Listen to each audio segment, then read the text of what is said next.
And we are live. We are live, people. Liverpool do not deserve any music, an intro, none of that. They don't deserve any of that. We have just drawn 1-1 with a team who, going into this game,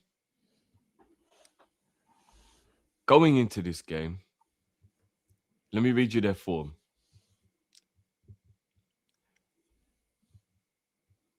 2-2 draw with Man City. 2-1 defeat to Man United.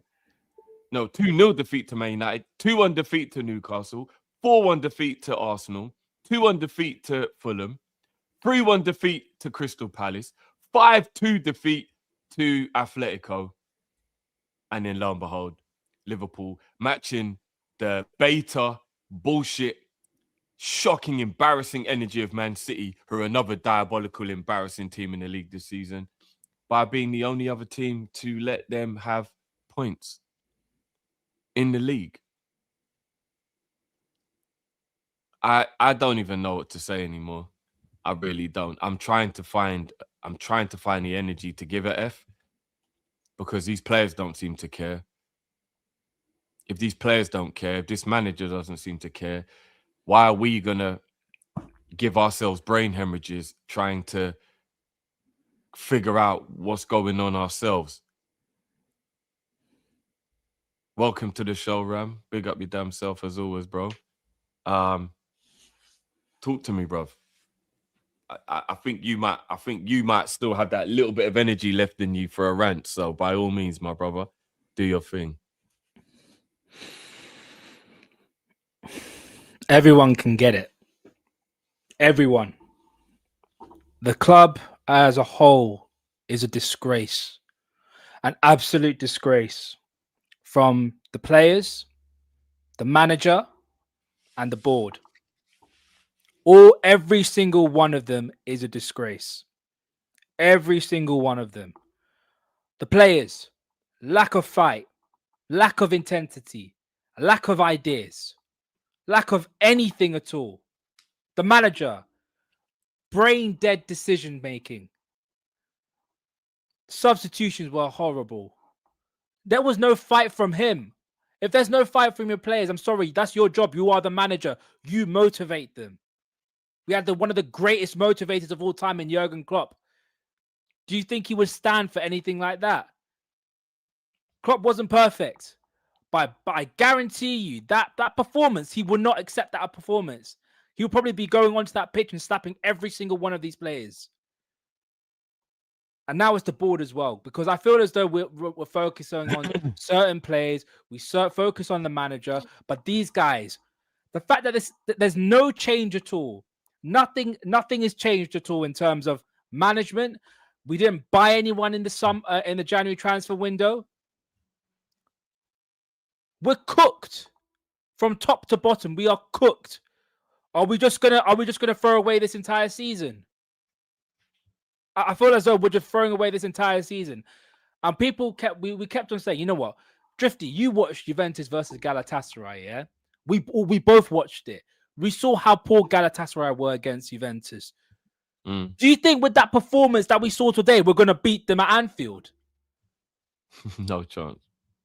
If Richarlison shows that much quality and he don't do shit, he's a dead footballer. Imagine Osimhen.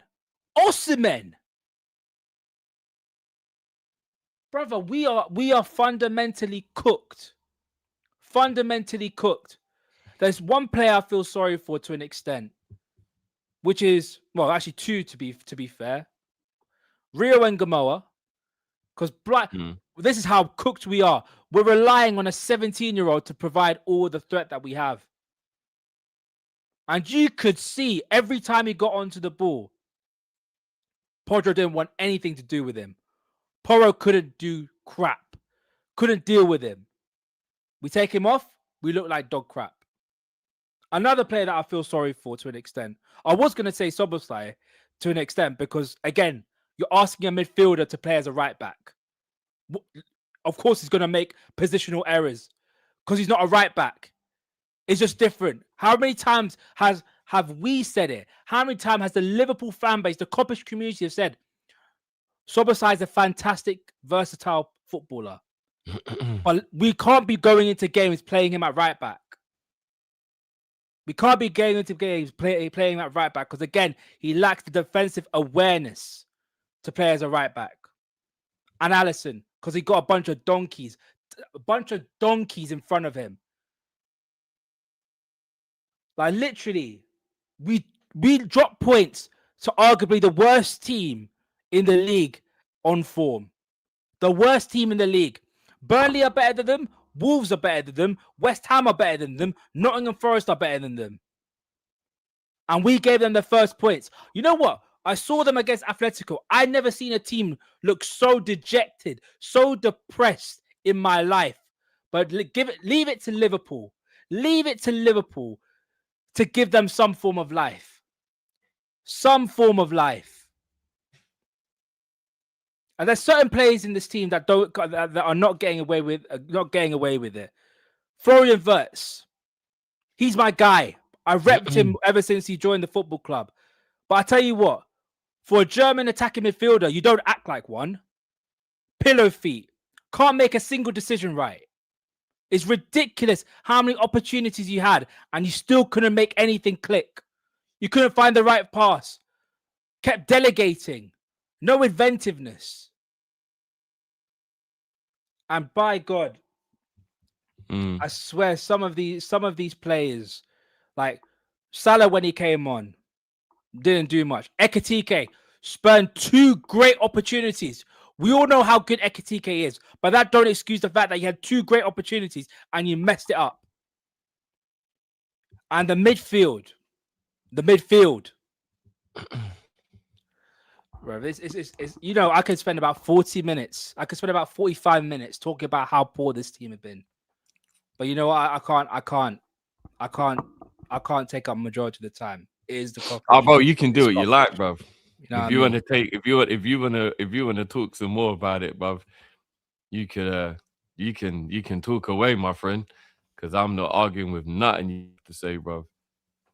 How is it that we thought when we got rid of Nunez and we got rid of players that we thought were surplus to requirements that we look so much more worse? We look so much more worse. It don't make any sense. And do you know what, Drift? We said it on the watch along, yeah. McAllister can't run anymore. McAllister was cooked when it was sick. You know what? He didn't even play that great today. But after 65 minutes, he was cooked. First thing we said, get him off. Either bring on Chiesa as an extra striker, move Jones back into central midfield. Bring on Trainioni to play him like for like replacement, or bring on Ibu just to give an extra centre back to make it a 3-back or a 5-back. And what does he do? I can't believe he's played for full 90 minutes today. You know what? No, he played for 90 minutes. He played 90 minutes and got taken off at the 91st minute when we're drawing the game. What, for Chiesa to play 4 minutes and see what he could do? It's ridiculous. The worst team in the league. And you know what? The goal that we even scored is a goalkeeping error. Because even Szoboszlai's face was like, you know what? That free kick wasn't that great. That wasn't even a great free kick. I've taken better than that. It's ridiculous, man. Ridiculous. Absolutely ridiculous. I'm trying to find the energy. I really am. I'm trying to find the energy. I'm past it now. I'm past it now, man. I'm just like, if the players don't care, if the manager doesn't care, if the board doesn't care, why the fuck should I? Jamie's in the chat, Drift. If you want to send the why link should I? Send the link over to Jamie. Jay, as long as you don't get us shut down. Yeah, bro. I want some. I think, you know what? There's no life at the football club. They were booing at the end of the at the end of the game at the stadium. To be fair, it should have been a lot more booing than that. It is ridiculous how bad we have been. We haven't played a single game that was good this season. Not one game. Not one single game. But yeah. We've got Galatasaray next. They played poorly against Juventus. Surely we can beat them. Surely we can beat Galatasaray. Ram, the thing is, yeah, we all know it's the manager for a lot of what's going wrong. Like, we know. But I must admit, I'm actually like at a point now where I'm sick of just blaming the manager. Yeah. Because are you telling me that these players can't find it within themselves to have more desire and more fight? Because we can look at things from a tactical point of view, and that is when it's all about slot and it's all down to the coaching stuff. But when we're talking about application, I can't expect grown men to need to be motivated. These players are meant to know what it feels like to play for this club, because a lot of these players were here last season and won the league. And playing for Liverpool is a privilege. That means that you make effort every day. When I'm looking at the lack of effort and desire, there were points in that game where there were actually people, we pointed it out on about 3 or 4 occasions, Ram, during the game. There were points during that match where there would be a player on the ball and everybody else would just be flat-footed and standing there. Yeah. You know, you learn how to play football in like child level. Like 5 and 6 year olds are told not to just stand still. Then you go to school level. Then you go to amateur level, Sunday league. Whatever level you're going, even before you get to semi-pro, before you become non-league and whatever, like, even you're always taught, be on your toes at all times. Never get caught on your heels. That's literally one of the, if you open up the guide to how to play football, that will be first page. First page will be on your toes, don't get caught on your heel, don't walk, always be moving. Like, it would literally be on the first page of how to play football.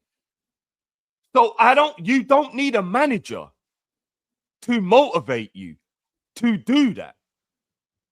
So when these players are just standing around doing fuck all, I can't crush that on the manager. When players are going into tackles and they're going in half-hearted and they're pussyfooting around, when the ball's in the air and they're not even wanting to get involved in the header or go up for the challenge, when they're being weak and nudged off the ball easily, none of that has anything to do with the manager. So we can get to the manager. I'm so past blaming Slot. It's Hughes' fault at this point. It's Edwards' fault. It's Hogan. It's Henry. It's their fault now. It's past Slot. We can't keep talking about the manager. He don't employ himself. And he's never going to walk away from the job, because then he's not going to get paid. So it's past blaming him. All we've been doing all year is crashing on Slot. And it's fucking boring. It's right and it's true, but I'm sick of it. At this point now, it is now about what pride do you have as individuals when you're out on that field, and what the fuck are the hierarchy doing about this situation? Because when the house is crumbling, you don't blame the kids. You don't blame the eldest sibling. You blame the people in charge. And the people in charge are Hughes, Edwards, Henry, Gordon, Hogan. All of them lot are in charge. If Slot can't control the dressing room, if he's lost the players, why the fuck is he still in the job? Why is he allowed to get away with this poor level of performance? What the fuck does the ownership want? What do they actually want? Do they want to be in the Champions League? Do they want to financially be beneficial? Or do they just want to fucking release merch? Because I'll be damned. I ain't buying no fucking shirt from Liverpool until the manager is gone and they prove that there's more ambition in this team than just winning one title every 5 years or whatever, and then in between that, just making money. Because until they show that, I ain't going to give this club no more fucking money. And on that note, okjersey.com, guys. Make sure you go over there, hit the QR code in the top left, and go and get some real top quality shirts without putting money in these fuckers' pocket. Because all they do is keep it. Use the code Kopish and get an extra 8% off, people. Because while we keep funding these brothers, they keep condoning this bullshit. Tottenham Hotspurs have just came and got only their 3rd point in 2026, big man. And we are halfway through March. They are going to get fucking relegated. Tottenham Hotspurs are going to get relegated. And they just came Anfield and got a point.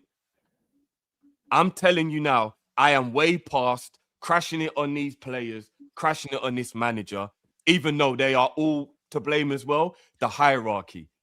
It is about the hierarchy now. What are they doing what are they doing? And you know what? They're not going to do anything. They are not going to do anything. You know what Ram said to me behind the scenes, people? Ram told me it was exactly at this stage during the Di Matteo interimcy where he took over. They just lost an away game in the last 16, and then they fucked up in their league game. And then, am I right, Ram? And then they got rid of the manager, and Di Matteo took over before the second leg of their Champions League. They lost 3-1 to Napoli away from home, and then lost 1-0 to West Brom away from home. And then got sacked. And then Di Matteo came in and turned it around and went on and won the Champions League. Yeah. And Di Matteo wasn't even a good manager. Now, that was a better team he had to deal with in terms of like, that team had a lot better winning mentality about them. Yeah. They had a better winning mentality about them, because apparently we don't seem to give a shit when I'm looking at these players. But welcome to the show, Jay. I don't know if there's anything extra you want to thingy, but talk to me, bro. Yeah, I can't watch Arnold Slot football no more. Everything he does is instructional. The way the players blame is instructional. The way we play slowly and no one runs is instructional. Because if it weren't instructional, they wouldn't do it every week. This is the way he wants to play football. He doesn't want them to press. He wants them to move the ball around. He wants to play tiki-taka. That's what he wants to do, which the players don't move. That's why we play like this. That's his philosophy. That's the way he wants to play. Because if it wasn't the way he wanted to play, he'd change things up by now. Because he knows his job's at stake.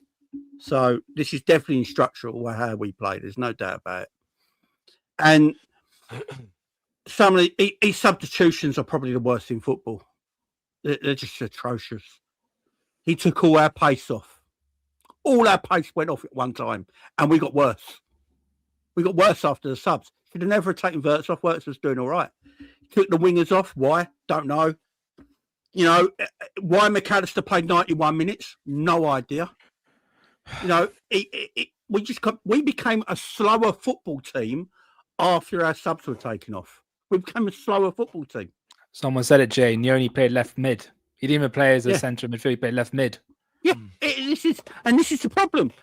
You know, and Tottenham, from them substitutions, didn't have to fear a Liverpool breakaway anymore because they got no pace on the wide areas. So Tottenham got a bit of confidence about themselves and started pushing up the pitch. As soon as we made our subs, that Tudor saw that and went, "Hang on, there's no threat on the counter attack anymore. There's no threat on the counter attack. Let's push up a little bit and get on them." And that's what we did. Absolute travesty. Like the fact that when McAllister stayed on, I was fuming. He is Liverpool's worst midfielder this season by a country mile. right? And he still plays week in, week out. Do you know what he's doing now? He's sacrificing our midfield by taking Szoboszlai out of it week in, week out. It's sacrificed. Szoboszlai is our best player this season and our best midfielder, and he constantly decides to put him at right back. So he's sacrificing our midfield because he wants a right back, Szoboszlai at right back. It's atrocious. The obvious sub to make was, if you want to bring Salah on from McAllister. Szoboszlai goes in the midfield, Frimpong goes right back. It's the most obvious sub. Look to this guy. Like Tottenham are trying to play a basketball game. McAllister can't move. So my two most agile midfielders are Szoboszlai and Gravenberch. And he decides to keep one of them at right back and keep the other one still on the pitch. It's absolutely... I don't know what he watches, Trish. I don't know what he watches. And do you know what? I'm going to say it right now. Tottenham were the best team in this game for 90 minutes. They created more opportunities than Liverpool in front of the goal. I think we only hit the target twice. Do you know, if they actually had a decent goalkeeper in goal, they saved that Szoboszlai free kick, and it's 0-0 at half time at home to Tottenham Hotspur at Anfield. I don't know. I don't think they were better than us. I just think both teams were shit. They're better coached. I thought it's official now. Liverpool are the worst coached team in the Premier League. Today he's made it official because Tudor out-coached him in the end. So we are now, Tudor's substitutions were better than Liverpool's, and they got 12 first-team players missing. And Tudor's substitutions were better than ours because he made the right subs.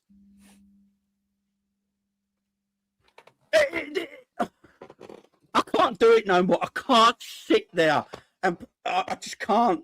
And our players have turned shit. Ekateke's turned into butter under a hot knife. It's melted. It's shit. Right? It wasn't like that a few months ago. Shit. Florian Wirtz's getting a lot of sticks today. I actually thought Florian Wirtz made a lot of good passes today. Thought his touch was really good in and around the box, yeah? Even Carragher was talking about that on commentary. He came off. Guess what? We were shit. Because we couldn't hold up the ball up the other end of the pitch like he does. Right? He put Curtis Jones as I still don't even think he was good, Jay, if I'm being honest. I don't think... He put Curtis Jones as a number 10. A 10. I've got one hip. I might as well play 10. What the fuck are we doing here, man? You play McAllister. I can't do it no more. He's got a fascination with Gakpo and McAllister. It's as simple as that. He has got a fascination between them two.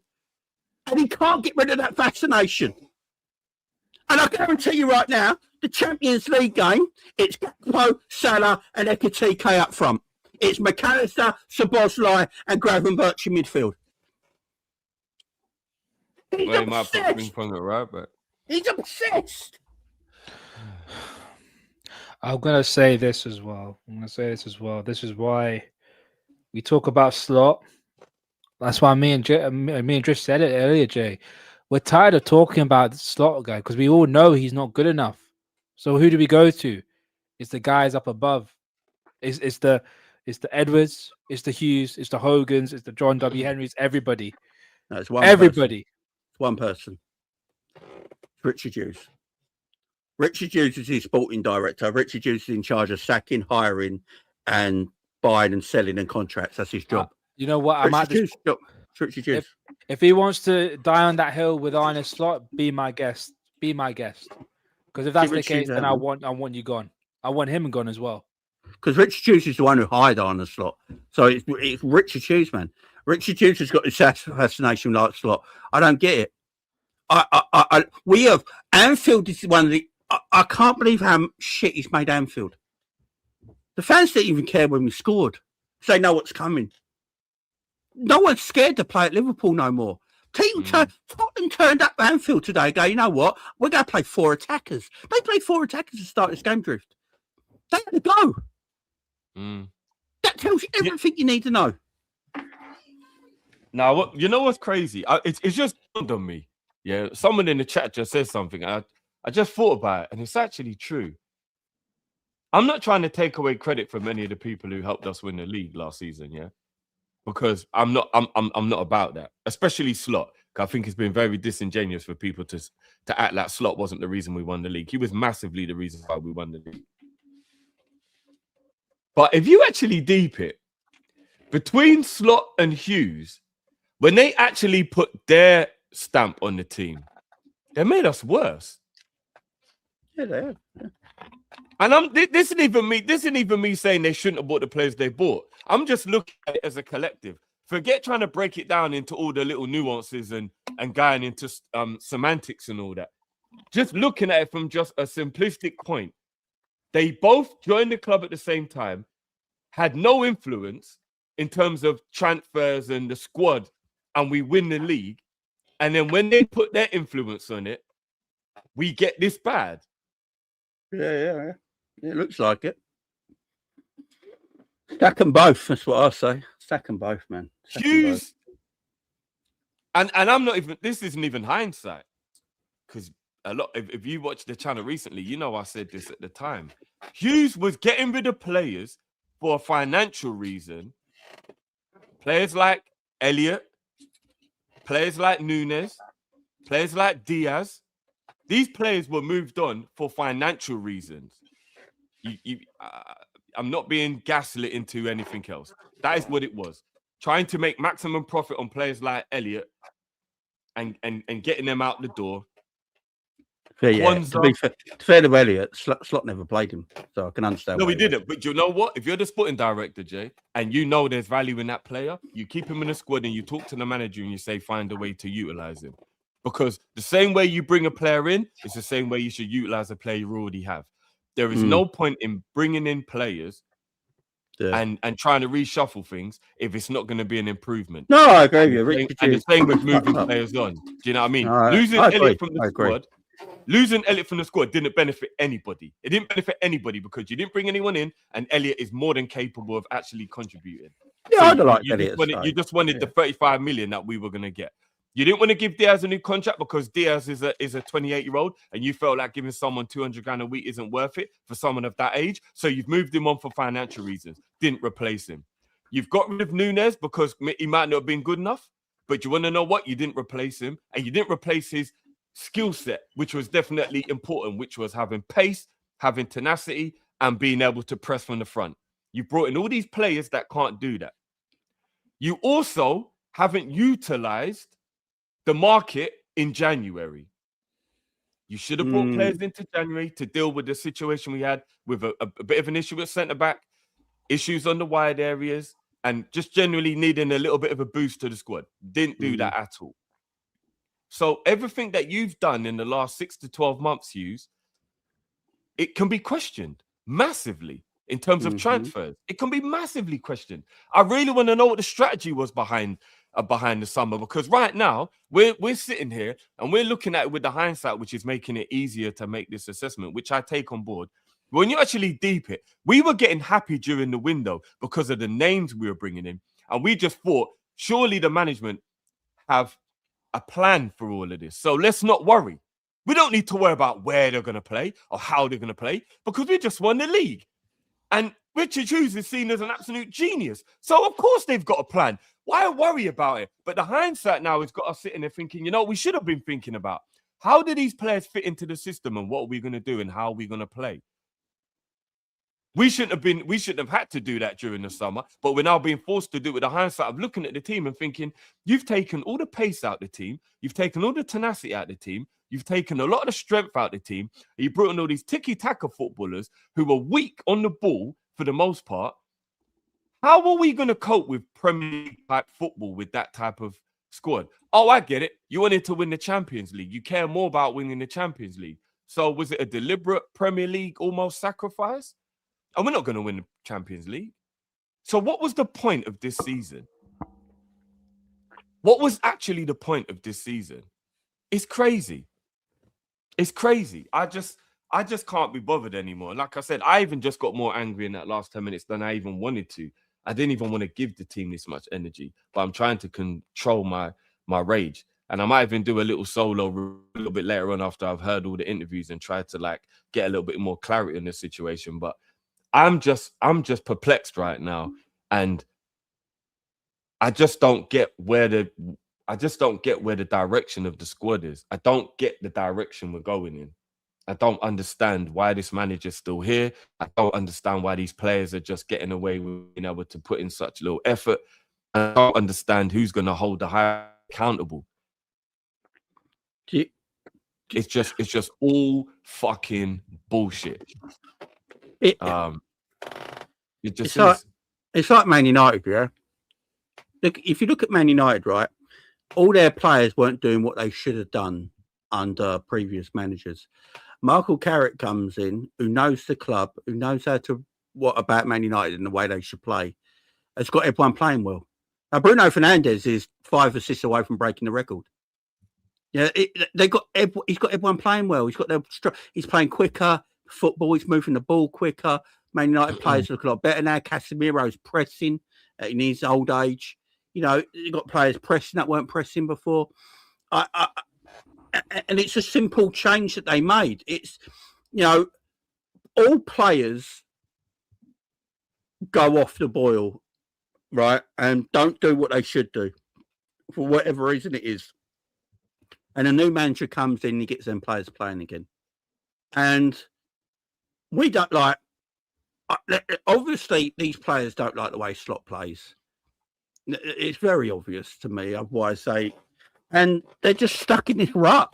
They're stuck in a rut. But the problem is with Richard Hughes, yeah, it's 1 game a week, Slot out in the chat. I know you said it's 1 game a week, but they were crap before Michael Carrick came in. Now we're saying it's 1 game a week because they're doing well again. Yeah, but before Michael Carrick came in, they were shite. So I don't know. Look, you can't sack 20 players, but you can sack 1 manager. And at this moment in time, the atmosphere at Liverpool is awful. We've got no identity. He's almost 2 years into his tenure now, and I still don't know what the identity of Liverpool is under Arne Slot. I don't know what we're meant to play. I don't know what formation we're meant to play. I don't know what system we're meant to play. I really don't know. I am very, very confused by Liverpool right now, by everything, by Slot's management, by what the players are doing, by what they're doing behind the scenes. Richard Hughes coming out like it's his job to make the big decisions. Is he going to make the big decision? No, this isn't good enough for Liverpool Football Club. You know, the fans are fed up. You know, everyone's fed up. Everyone's annoyed. Everyone's upset. Everyone's getting angry. We're all arguing with each other when we shouldn't be arguing with each other because we all should be happy, but we're not. You know, and he doesn't know how to get the best out of certain players, in my opinion. I've said this and I will continue saying this. I've said this to you guys. I don't think he knows what to do with Florian Wirtz. I just don't think he knows how to get the best out of him or where to play him on the pitch. Because playing him with Cody Gakpo and McAllister in between him is not the answer to get the best out of Florian Wirtz. We had pace on either wing today. We barely used the wings. We still like to play through the middle. A lot of our game is still played through the middle of the pitch. Little passes here and there through the middle. We don't expose them. We pass the ball more to Cody Gakpo and Mo Salah when they're our wingers than Frimpong and Rio. And they got the pace to hurt things. Do you know why? Because then when Salah and Gakpo play, they almost go centrally through the middle. So it's easier to get the ball through the middle.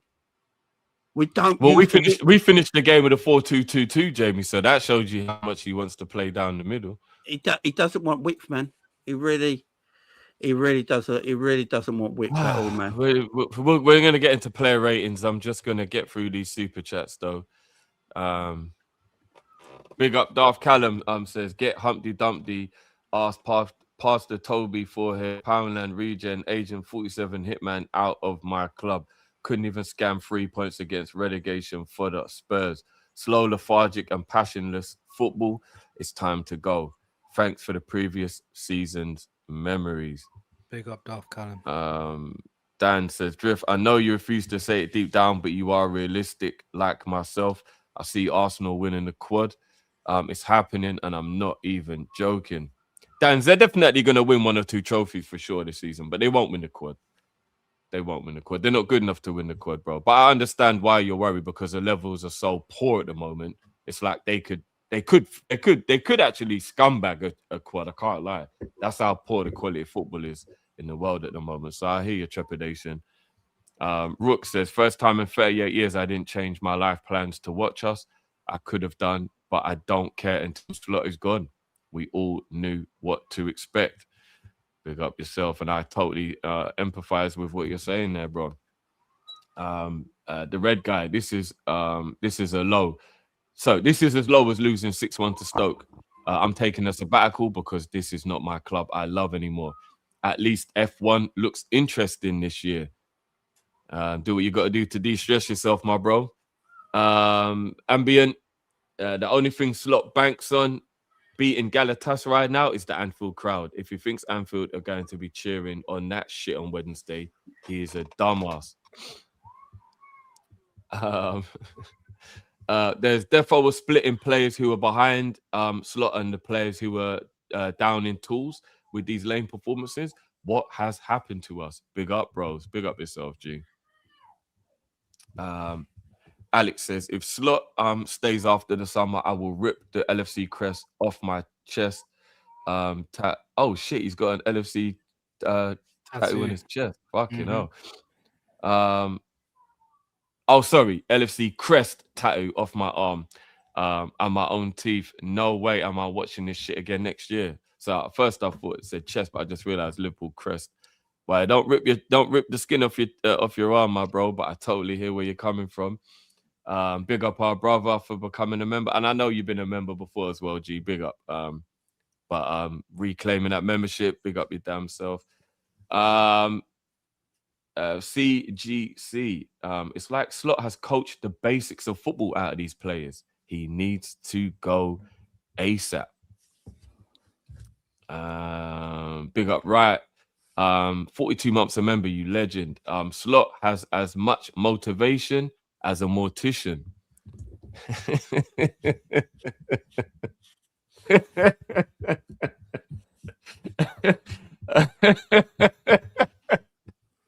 I don't know why that's tickled me, so I don't know.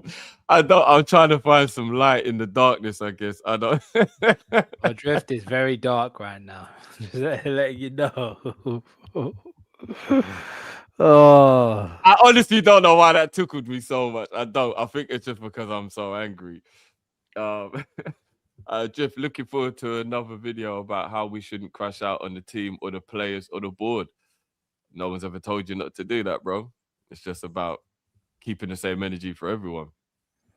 Fred says Spurs can play Dragusin and Porro as centre back, but Ramsey still can't play at right back. This guy can't coach attack to save his life. I forgot that guy was on the football. That guy was on the bench. I forgot that guy was on the bench, and he still didn't come on. What Slot is not realising that the best form of defending is through your midfield, right? So when you take your best midfielder out and play him right back, it's going to affect us time and time again. Just play Calvin Ramsey at right back, who's a right back. He'll play a decent game, and then you've got a better midfield. You know, he keeps ripping our midfield apart time after time after time. The midfield is the base of everything. And I hear it. It drives me mad. I hear it. Big up Josh as well. Your legend, who says 8 games left feels like a lifetime away. Yeah, just end the fucking season now. Seriously. Welcome to the show, Cal. I don't know how much of the game you saw.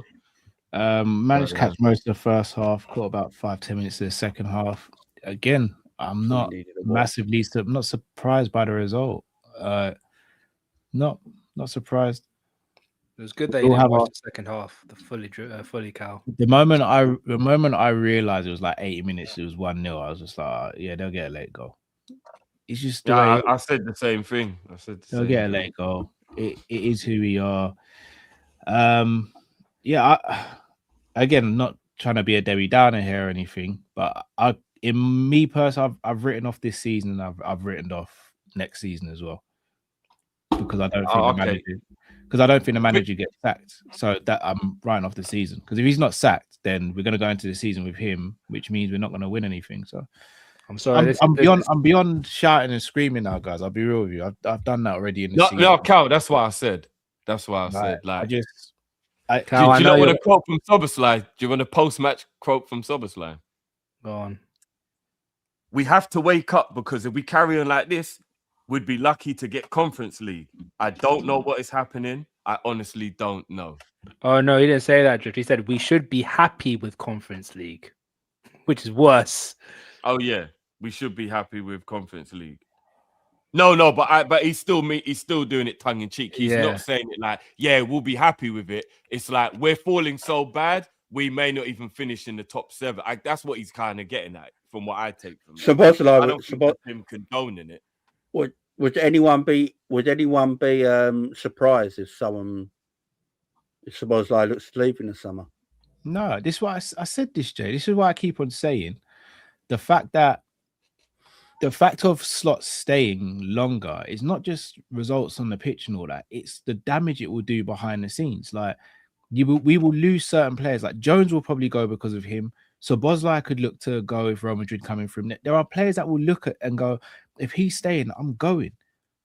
Harvey Elliott did it in the summer. Harvey Elliott is a Liverpool fan through and through, grown up as a Liverpool fan, came to his boyhood club and left because of the manager. Let that sink in, guys. The club you love, you leave because of the person in charge of the proceedings. It is damaging him staying here. And it will continue to damage us, and it will have a long-lasting effect. Shout out to Nilos. Konate as well. You think Konate wants to stay with this? When he can go Real Madrid? It's all well and good calling players this and that and the other and saying, where's the loyalty with this, that, and the other? They're human beings. If we're fed up as fans as fans watching this, how do you think the players feel playing in this? Listening to this guy every day, being on the training ground with him every day. What? Because it's Liverpool, they're just meant to part with that nonsense and go, nah, we'll stay no matter what. They're human beings. They've got a career as well. If I'm a footballer, I wouldn't want to play for this manager. So if the manager's in the situation where he's going to stay, then I'm going to have to kiss the badge and say goodbye. Because I don't want to play with this guy. Pause. So, yeah, but, Yeah, I hear it. we can sit here, we can rant about it. I understand the frustration, guys. I understand you wanting to rant about it, but let's be real. Slot's not going to change. And Richard Then it's on the board. It's on the board. Yes, I'm Richard Hughes. I'm sorry. It goes to everyone, Cal. I know they're your owners and everything, but them as well. Them as well. I don't care if they're going to come on and hello. It's not a good day, Alonso. Yeah, like I said, man, it gets to the point now where I'm annoyed with everyone at the club, but we definitely have to. It's the ownership now. The ownership. I can't say it's the ownership though. I think that's an easy thing to say. No, Cal, when I say the ownership, I'm talking about everybody who's in the hierarchy because I can't be bothered to name everyone. No, I'm just saying for me, it's Richard Hughes and Arne Slot. I can't. No, but if Richard Hughes isn't going to do his job, then don't you have to say that Billy Hogan and the people above him are still to blame because they're allowing him to be shit at his job? Because if he's not doing his job, who's holding him accountable? No, but you can always do that in life, Drift. Like, no, you're holding him accountable. Okay, and we should, bro. No, but you can do that with any part of life though. Because all right, let's say for example, Konate at the beginning of the season. You'd say Konate was being bad at his job, but Slot kept on playing him. So then you could go, but Richard Hughes should be telling Slot not to play, but Michael Edwards should be telling Richard Hughes to tell. Oh no, that's too far. So that's what I'm saying. That's too far. For me, the buck stops with Richard Hughes and Arne Slot. Arne Slot is picking the team. He got the players he wanted. He's picking the team, and he's coaching us wrong. Richard Hughes didn't back him in January, and is continuing to employ him. The buck stops with those two. I can't sit here and blame Michael Edwards and John W. Henry. Those guys are the ones who hold him responsible for making poor decisions. So if Hughes is making poor decisions, we're going to end up with an Edward Woodward situation if no one steps in. But remember what he did to Man U? Remember how much he set Man U back? There has to be a point where the buck stops, though. Like you, otherwise you can just continue going up the chain of command. Richard Hughes, and you should. It's only for the chain of command for Liverpool, bro. We should start going up a chain of command, bro. For me, it's Slot and Hughes. It's their club, right? I don't think many people have spoke about this, but Hughes and Slot contract runs out at the same time. They both been not offered a new Not one. given any fit a contract. Both of them haven't been given a new one yet. I think Edwards is also another one. His contract is 3 years as well. They all got 3 years, and none of them have got new deals yet. None of them. But here's the wickedest thing: because Hughes and Edwards have been doing a good job on a financial level, I don't think they'll be looked at as they're doing a bad job. Yeah, but not giving them a new deal yet is a bit strange, though. That's the problem. Because I've got a feeling that when they were brought in, even though, of course, especially Hughes is brought in to help with the playing staff, I know their number one job is to make sure the money flows right.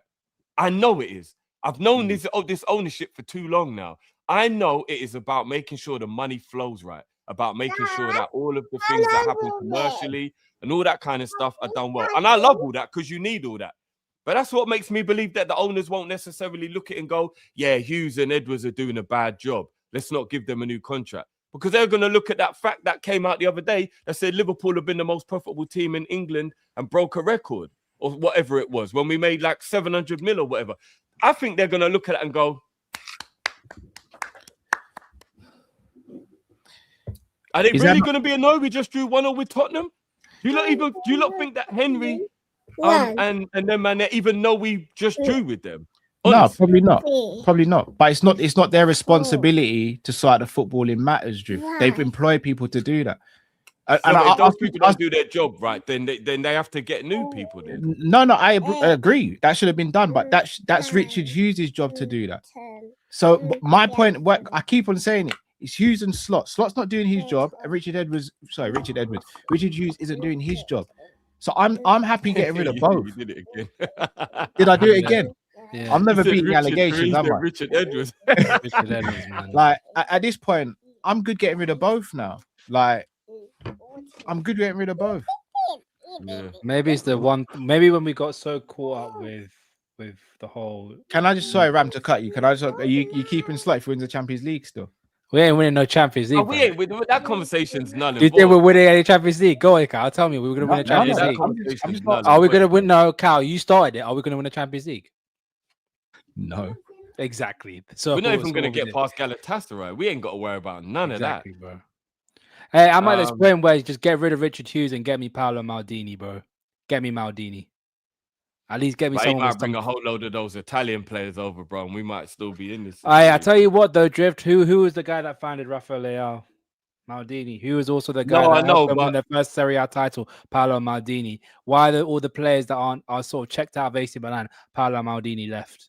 I mean, unless he's going to bring Leao, I'm not going to lie, Ram. Serie A is the worst league to shop. Oh, my God. Slot's taking no accountability today in the interview. It's driving me mad now. Save it for after player ratings, bro. Save it for after player ratings. All right, let's start. Allison. He was good today, Biffy. 7. Good. Yeah. Every single one of the 10 players should give a fraction of their salary to Allison, please. Allison was decent today. He shouldn't have played, but he was decent today. Yeah, I think Mamadas really should have got to play again today. Yeah, because it was just like Addison's just come back from injury, and I just worry he's just going to get another one if you don't look after himself. To be fair to him, he looked very fit today. His kicking was good, so he looked all right. But yeah, Mamadas really should have played. Soberslide right back. He's not a right back. That final goal that goal that Richarlison scored is the midfielder play. You could tell it's the midfielder playing right back.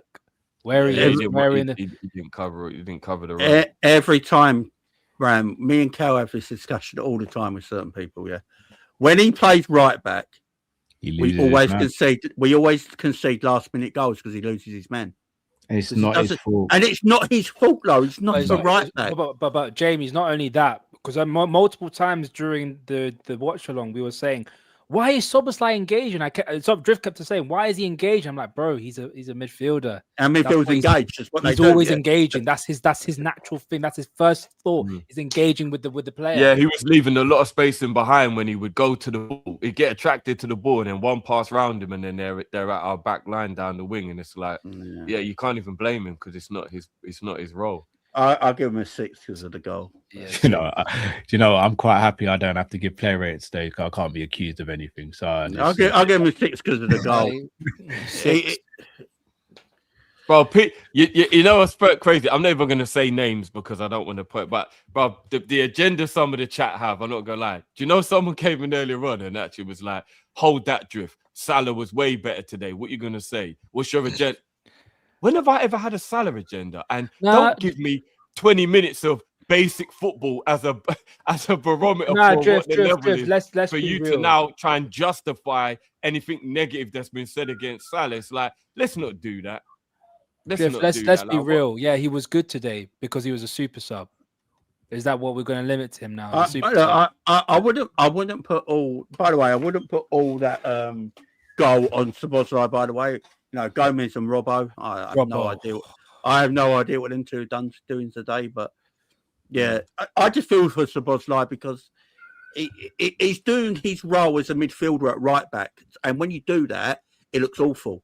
There was parts of the game today I thought he played really well up against Matthias Tell, but when the game's in front of him, he looks good because he's a good footballer. It's when the game goes in behind him, it's different for a midfielder playing right back. You play with your midfield instincts, and you can't do that as a right back because you have to be very defensive minded. Always have to keep your position. Yeah, so I can't really blame him. Do you know what I mean? Yeah. Gomez. 4. Poor. I think he lost. Did it? I don't remember him headering the ball. Got beaten quite a lot in the air, didn't he? I thought he was really bad today. Really bad. He was poor today, man. Four or 5 for Joey. I thought in the first half he was all right, but then the second half he looked horrible.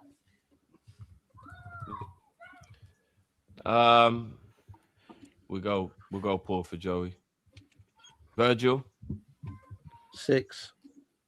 Virgil had too much work to do because he was trying to cover for Joey and Robbo today in both areas of the pitch.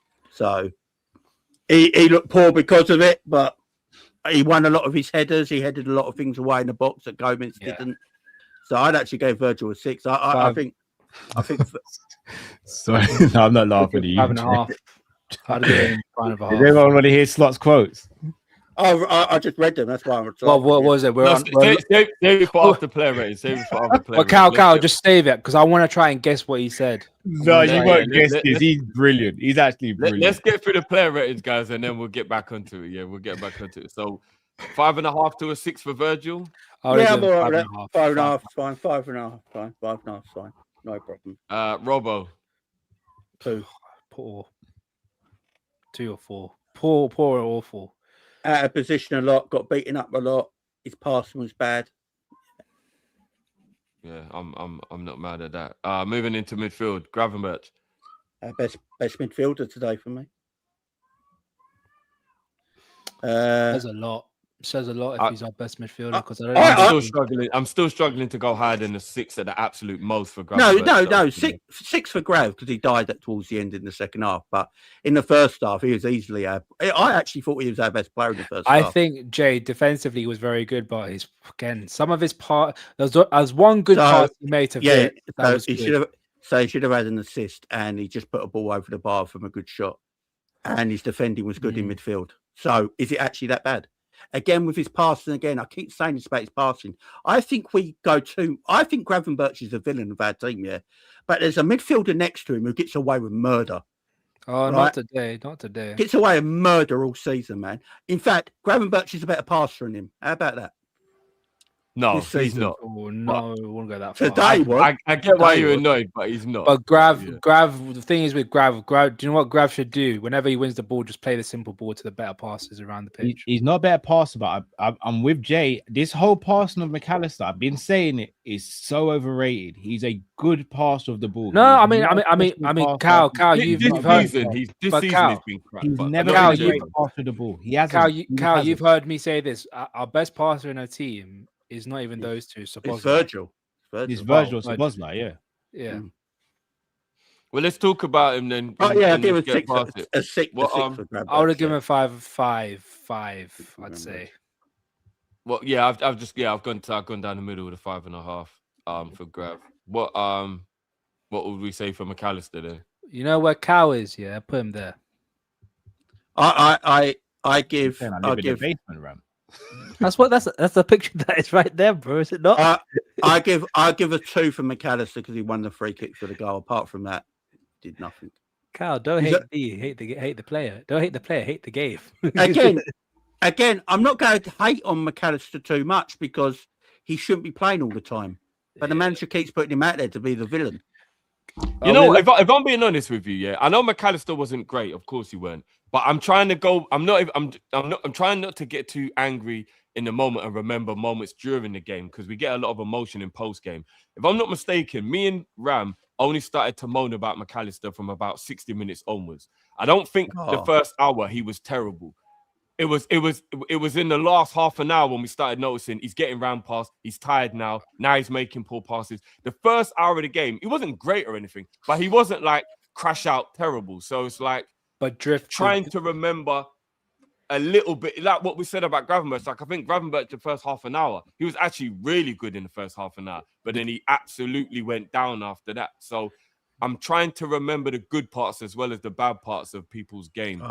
Drift, I will say this though, in that 30-minute spell, his decision making was horrendous as well. The fact that he tried, the fact that he, I remember there was a time where we were doing the watch along and I saw him try to run past people, and I was like, brother, you're not Steven Gerrard. Stop trying to drive past people, and he completely lost the ball and trying to get past people. It was horrible, man. He was isolated a lot as well, though, which is annoying me. But yeah, he was horrible, man. Horrible today. Verts. Poor. Like I said, someone needs to check that passport, bro, because he's a German attacking midfielder, but he don't play like one. I'm totally the opposite about Verts today. I think his passing in the box was excellent. He always picked the right pass. And the pass after the pass made it look worse because we didn't have a striker. There was he was under or over hitting his passes quite a bit, though, Jay. Like, I think his pass was excellent, though. Even Carragher said it on TV. There's a few times when he was over or under hitting his pass, and it was, I don't know, he was frustrating me today. I'll give Verts a 5. The fact that we got worse when Verts and the wingers came off tells you everything you need to know. So, yeah, I think you saw it in the game in the box when Verts got the ball. He made the correct pass all the time, but the person then who received the pass did nothing with it. So that makes it look worse on Verts. It's always the way in football. But he did make the correct pass at the time when he made the pass. Rightly or wrongly. What do you think of his rating today, Ram? If Jay's going 5, what would you go? I would have gone poor. I wouldn't say awful, I would say poor. Maybe like a 4. If there was a 4.5, I'd give him a 4.5. But there is no 4.5, so yeah. A petition to start 4.5 on the Kopish channel. Let's get it done.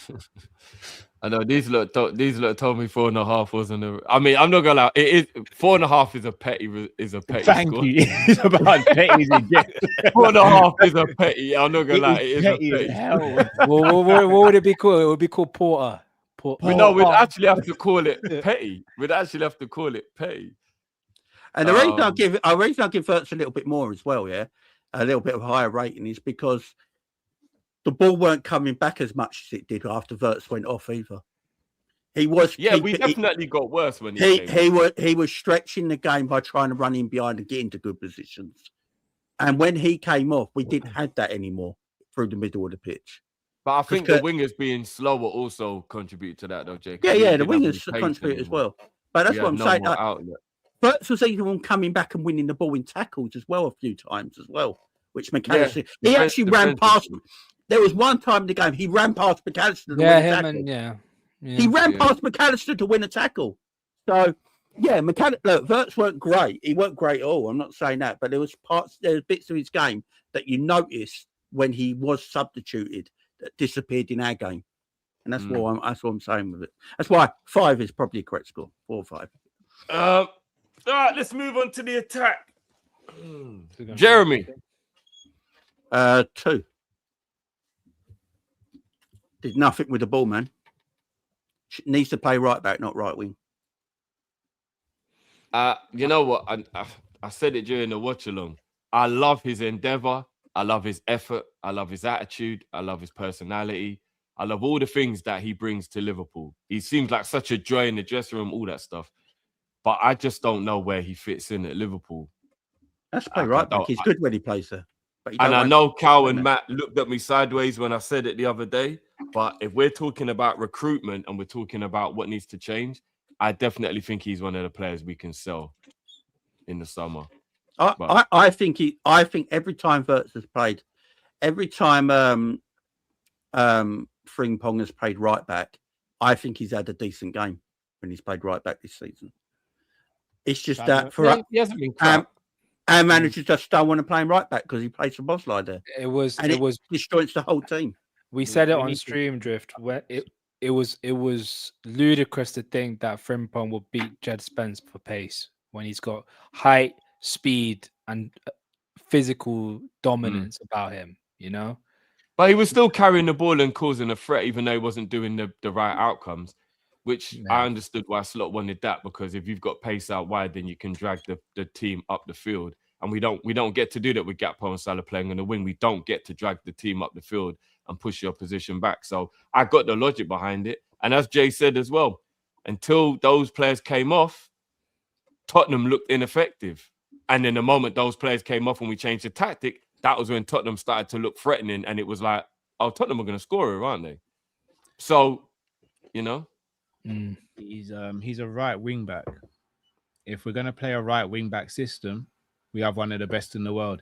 If we're going to play him as a right back or as a right winger, he's a good right back and he's a below average right winger. Which is the reason why I say that he's one of the players. Not me putting Frimpong down. I actually really have a lot of time for Frimpong. As everything you said, Drift, the effort, the endeavor, the personality, his character. But if we're just talking about a footballing sense, as a right wing back, fantastic. Possibly the best right wing back in the world. As a right back, average at good. As a right winger, below average. Yeah, he's below average. So I don't know what we do with this right back situation at the moment, because you just play him right back. But I'm talking about the whole thing with him and Conor Bradley, because I think between him and Conor Bradley, I personally don't believe we have a top 5 right back in the Premier League. And I don't think we're blessed in the Premier League to have great right backs. So is it we get rid of Conor Bradley and bring in someone new, or do we keep Conor Bradley and Freeman becomes the rotation between a right winger? And I just don't know what's going on. That the whole right-hand side is just a shambles at the moment. And again, it is one of the reasons why I had reservations of bringing in Frimpong last summer, because it's like I just don't know where he fits in. I think he's an excellent right back. The manager's just overcomplicating everything. It's as simple as that. It overcomplicates everything. Everything's overcomplicated. He doesn't let our fullbacks do what they are specialised at doing. He makes them play a different kind of way. He doesn't let them overlap. He doesn't let them bomb forward. He doesn't let them press. So when you got that, you can't play either Kirkes or Frimpong to their strengths. Then when he is a right back, he's playing in right wing for a midfielder that's playing right back. We are so lopsided, it is ridiculous. I would literally, if Frimpong is fit, I would just play him right back now from now till the end of the season. See how we end the season with him a right back. If it's not good enough, then change it up, and that's not a problem. But the fact that we don't play him in the position we bought him for, and we're playing a midfielder there, it's just shambolic. Shambolic management, man. What did we settle on for him? It was terrible today because he was playing right wing.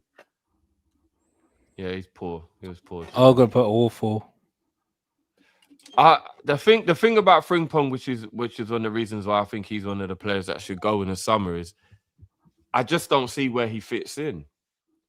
I really don't. And if we do play him at wing back, then it means we're playing 3 at the back. And this is just a personal thing. Fuck the 3 at the back, man. I'll sit here and tell you now, if we're gonna play 3 at the back under Alonso, don't hire Alonso. Like, I don't want to play. But again, that's just me. That's just a personal preference. Like, But I do you don't see think- us improving Isn't it about at doing all if we isn't play it a about back doing three. what's best to get the best out of the players in the team, though?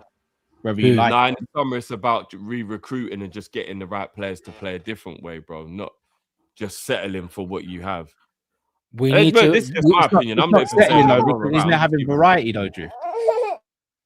No, but Cal, I don't think the thing is, when I was watching him at Lever, I didn't really watch him that much at Leverkusen. I've just seen him really when he plays for Holland.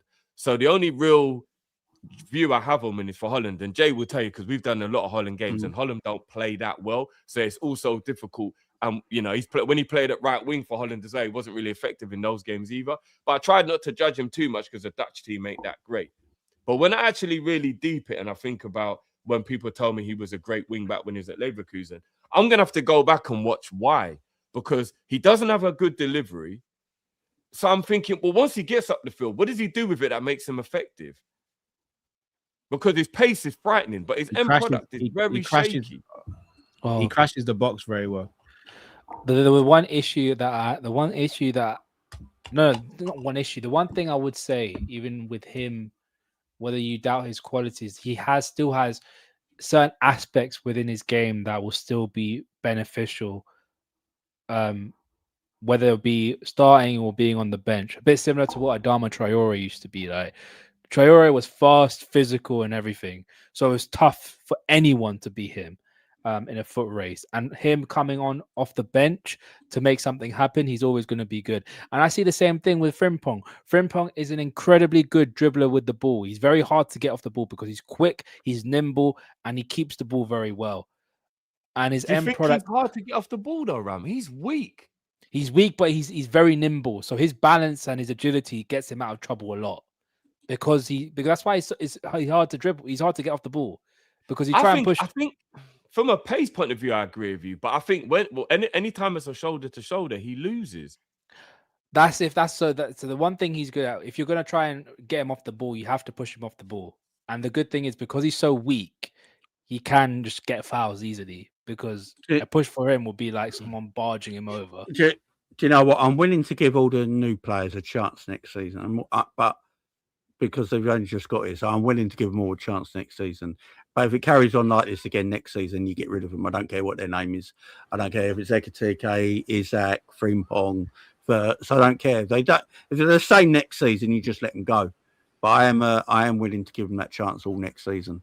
Yeah, no, I hear you. I'm actually at the point now, and it might just be because I'm angry in the moment and stuff, and it might be my anger suppression making me say this, but there's a part of me that almost is like, who would I keep?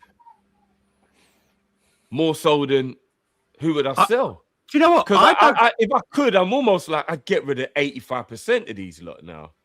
But I might just be because I'm annoyed. I don't know. Maybe it's just me, but I don't think Frimpong's had one bad game at right back for Liverpool. Do you know what it is with him, bro? It's not that he's having bad games. I just don't see his effect on the team. That's because we don't play to the way he should be playing. So we don't allow his fullbacks to overlap and play double up on wide areas. If you had two pacey wingers and you allow Kirkes and Frimpong to double up in the wide areas and stretch the game and interchange with the wingers constantly and move the fullbacks around, I reckon he looked completely different. But the fact is, he doesn't like doing that. He likes his fullbacks to go inside where they're not effective. Facts. His manager sets us up to fail every week or every game. Sorry, he sets us up to fail. In fact, I'm going to go as far as saying when we now win games, the players actually deserve more credit because this manager's not actually setting us up to win games. He thinks he is. In his small mind, he thinks he is, but he's not because it's glaringly obvious that he's just putting us in situations where we need individual brilliance. Once again, how does our goal come? Individual brilliance. There wasn't individual brilliance, Carl. It was a goalkeeping error. Okay, but you know what I mean, though. The fact that it came from a free kick from Sabozlai, yeah. It wasn't that we broke them down or, you know, we passed around them or we opened them up or anything like that. It was a free kick.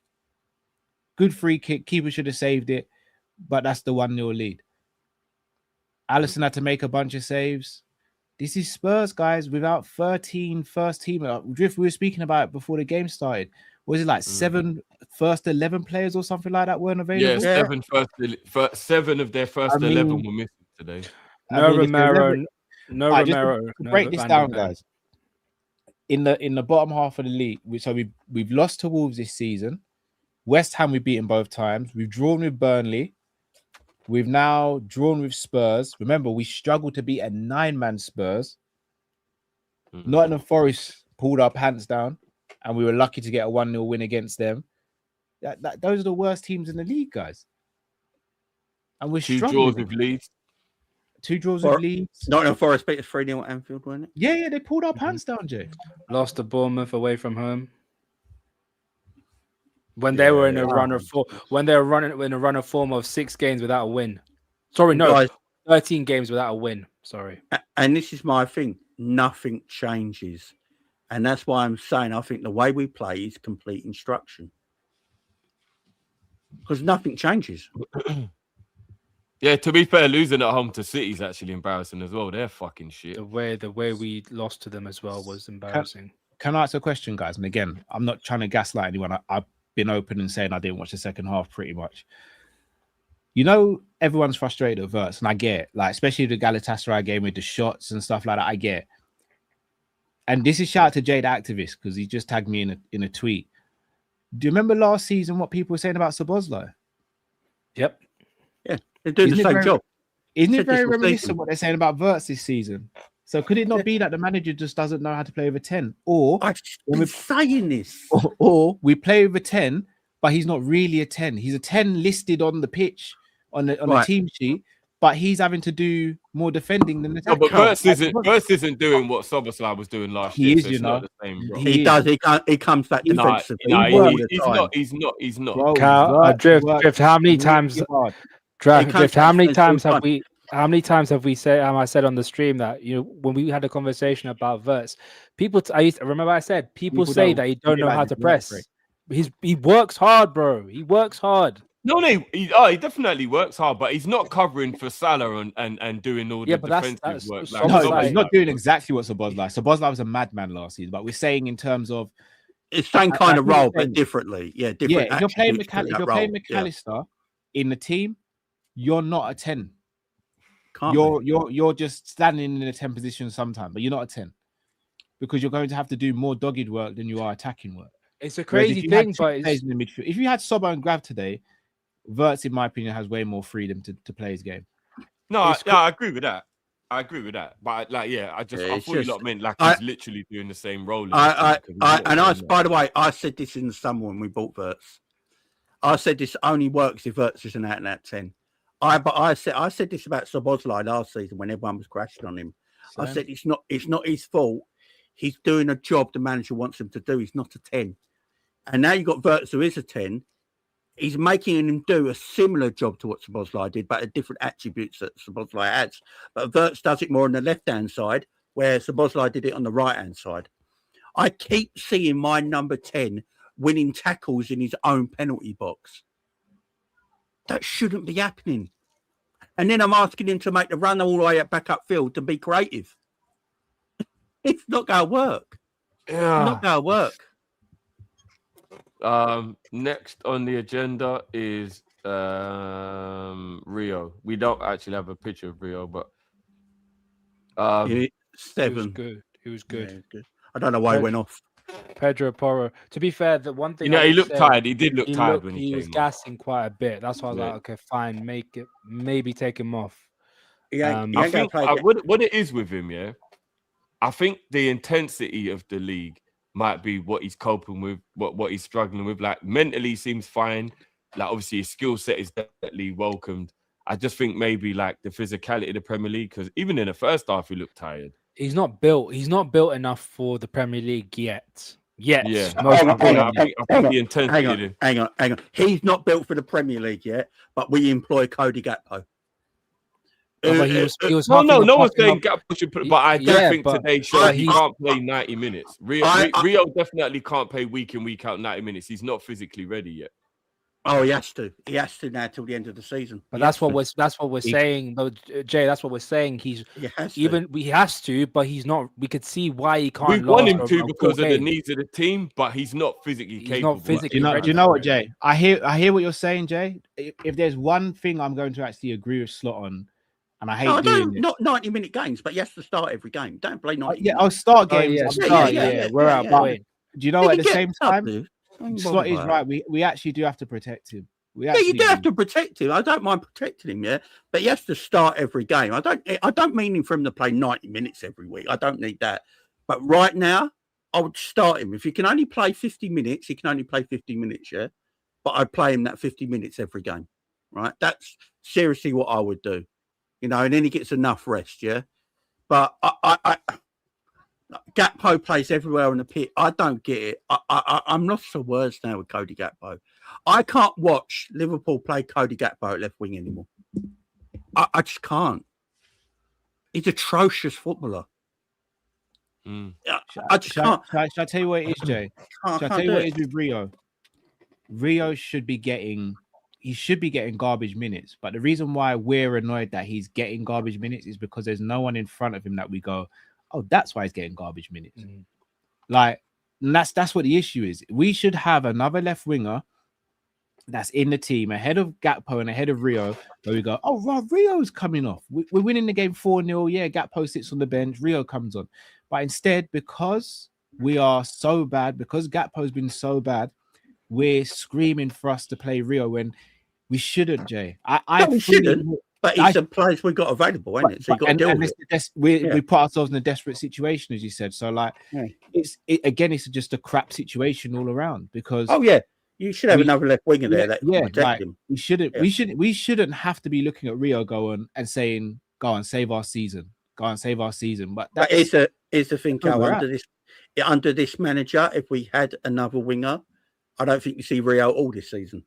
Yeah, I hear it. Because Gakpo would just come in all the time. Gakpo would be Rio, what Rio is now. So Gakpo just plays. I don't even think you see Rio. So that's my issue. Drift, you see what I was saying about Liverpool in the sense of, you see when we're having a debate about the top 5 and all that, and I kept on saying, bro, it's not about other teams, it's about us. Bro, we literally just saw Villa lose and Chelsea lose. They gave us an alley-oop and we still couldn't dunk the ball, bro. Still couldn't dunk it. We are our own worst enemies. So I keep on saying it. I don't care what Chelsea do. I don't care what United do and what Villa do. If we don't make top 5, it's because of us. It's not because of anyone else. I can't trust this team, bro. I hear you. Can't trust this team. Does anyone believe Rio's going to start against Galatasaray? No, of course not. No. He started today. Of course not, Jay. You know he's not. If he's starting today, that you know for a fact he ain't going to be. I don't think you'll see any minutes on Tuesday, honest to God. Cody started today. Is Cody going to start against Galatasaray? Yeah, you know it. Yeah, he is. Why are you doing this to yourself? Yeah. No, I'm just saying this is McAllister going to play against Galatasaray? He played 91 minutes. Oh, you like pain, Jay. I get it. No, this is what I'm saying. This manager, look, it's very obvious to me. He's got an obsession with McAllister in our midfield, which I believe is ruining our season, right? Because we can't play Wirtz how we should play him because he's obsessed with McAllister. He's obsessed with him, right? And the fact that Gakpo can do whatever he wants and play. Gakpo's got a broken arm by the look of it, 2 broken fingers, and he still plays. Played up front today. It's just, it's so hard to watch, man. It's so hard to watch. It really is. But we're gonna settle on a 7.5 for Rio, yeah, for today's performance. Probably the only player who really came out of the game with any kind of like positivity. You know what? I would have liked to see.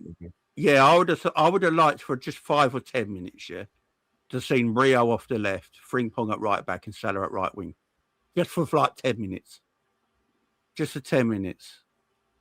I'm not mad at it, but we didn't get that.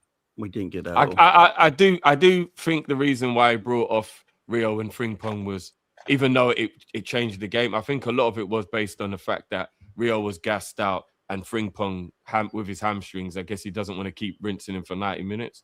So I can understand from a logical point of view why he did, but I hate the fact he did a whole change formation-wise, then went to 4-2-2-2, made the game way more narrow and just gave the initiative to Tottenham by being more defensive. That was the part that I didn't like about what he did in that regard. But and then moving on to the last starter, Cody. What we saying about Cody? I personally think Cody had a better game than he normally does. Yeah, I know his standards are extremely low, but I don't think he had one of those games where it's like, oh my god, he did fuck all and rare. Like he wasn't good, but I don't think he was as bad as that. It's a weird one with him. It's a weird one with him because he looked better than he actually was, but the bar is so low for him that it's hard to judge whether he was actually okay or whether in the grand scheme of things he was still poor. But because he looks better than the last couple of months, is just. Do you know why everyone thinks he looked better? Because he didn't have to cut in today because he was already playing through the middle. No, he did. But once he got the ball, he did the same thing he does if he's playing off the left cutting in. Nothing changed I think there. he played a couple of good passes today, a couple of good through balls. I think he affected the game more than he normally does. I'll give Cody a -1, man.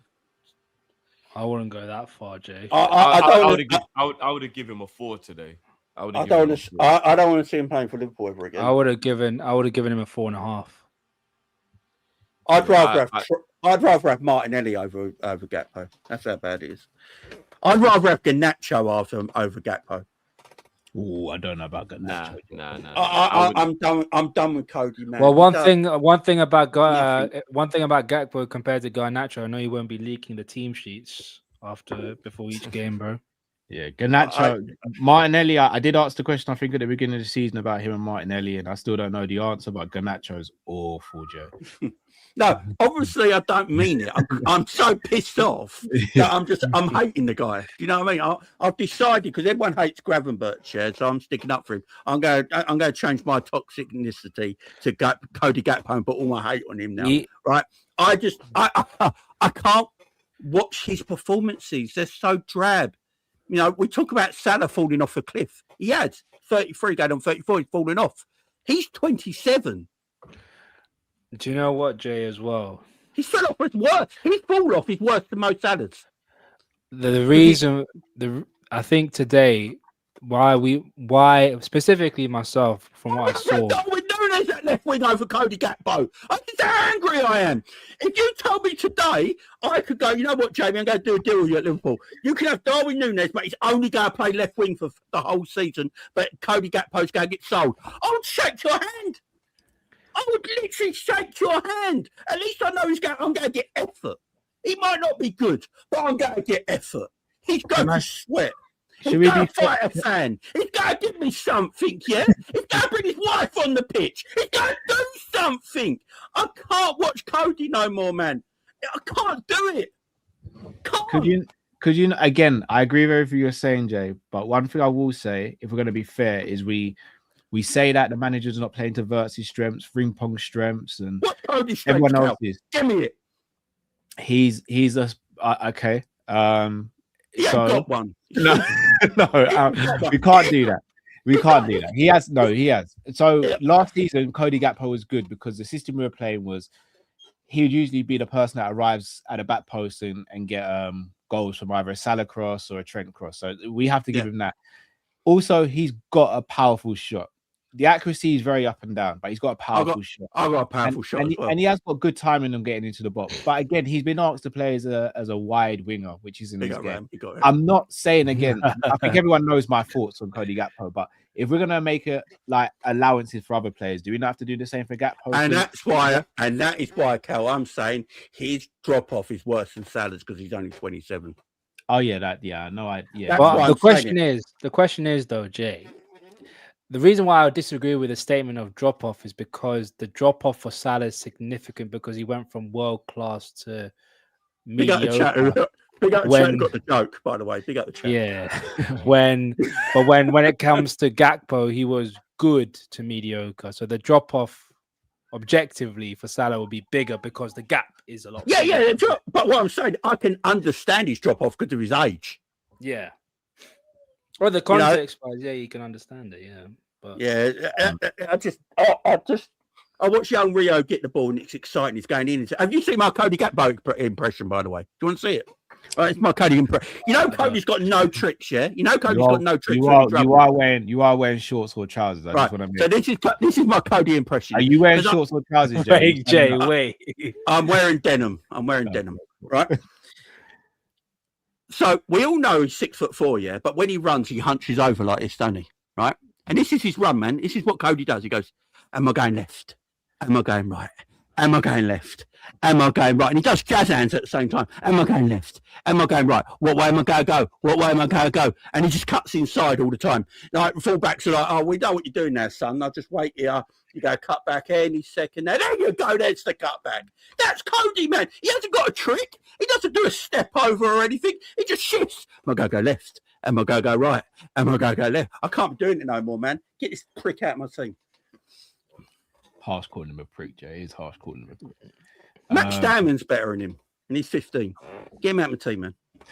All right, let's see out some of these supers. Let's finish the thing first, bro. Let's finish the player rating. We haven't finished the player rating, yeah. Yeah. So what we ending on, Cody? I would have give Cody a 4. I'll give him 4.5. You're not gonna let it go, are you, Ram? Bro, that's the best rating. That's the best rating for him, bro. Right, substitutes. Salah. I preferred Luis Diaz, and I didn't even like Luis Diaz. This is how hot I am, man. Yeah, I did jokes about Diaz kidnapping my wife and all that, yeah, shit. Right, give me Diaz back. Mane. I've gone from Mane to Diaz to this. Do you know what that's like? Jesus Christ. That's like going from Sidney Sweeney to an 8-year-old Helen Millam. That's what it is. This is Liverpool right now. Hey, shout out Dame. Shout out Dame. We respect Helen. We respect your work. We respect your work. Very good actress. Very good actress. Not at 80 though. Jesus. What are we saying for Salah, guys? Salah came on, was actually okay. It's what he should be doing, but he's still shit for. Frustrating. Because there was good moments, and then it comes up with bad moments. I don't care if anyone's going to get upset about it. At the end of the day, if you do one good moment and then you mess up, well, I gave so much criticism to Madueke because he has no end product. Got to keep the same energy. Madueke's better than Mo Salah right now. That's crazy. That's how crazy it's become. But am I lying? That's like, I know that's the crazy bit. You're not lying. You're not lying. Put him in. I actually do think for the first 10 minutes when he came on, Salah, I actually thought he was actually pretty decent. Right, and he looked quite threatening. But then that 10 minutes finished. And I was like, yeah, the drop-off's still there. So, yeah. Product. Can I just say something for anyone who wants to go between streams or different content creators? I've not given a rating for Salah today, so I cannot be dragged into anything. What would you give him, Salah? What would you give him, Cal? I watched enough of the game. I didn't No, watch he didn't see them. Look, the second half is when Salah came on, and as you said, Cal didn't see the second half. No, we can't be sitting here doing this player versus player shit. Yeah, we just drew the Tottenham. Yeah. There's only 2 players who have any recollection today, and that's Rio and Allison, and that's it. And to an extent, Sobo. If people will go argue about this player was better than that player for a Tottenham Hotspur, there's a bigger issue at hand, guys. Yeah. Oh, there's been a bigger issue for a while, dude. There's a saying that I would use, but because I'm a Kopish, I won't say it on stream. Yeah, don't be a me. Yeah, don't get. So what we got with? You just said it. Look, don't be a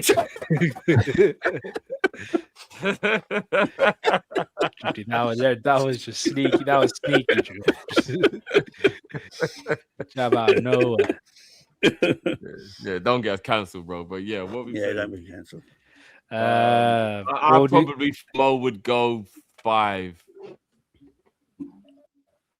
Drifty giving him a 5. Wow.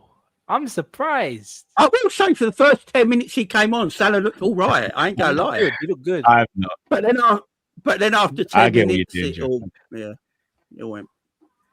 No, It's I just think he was average. When I he just came on. don't get. Look, today's not the day, right, for this player debate. Yeah, apart from Rio and Allison, everyone was shit.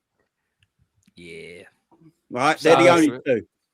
They're the only two. Today's So not is, a is debate anyone for who's better arguing than with me giving him a 5? Then has anyone got a problem with me giving Salah a 5? the only one who should be talking about is the manager, man. Yeah. We got who else came on?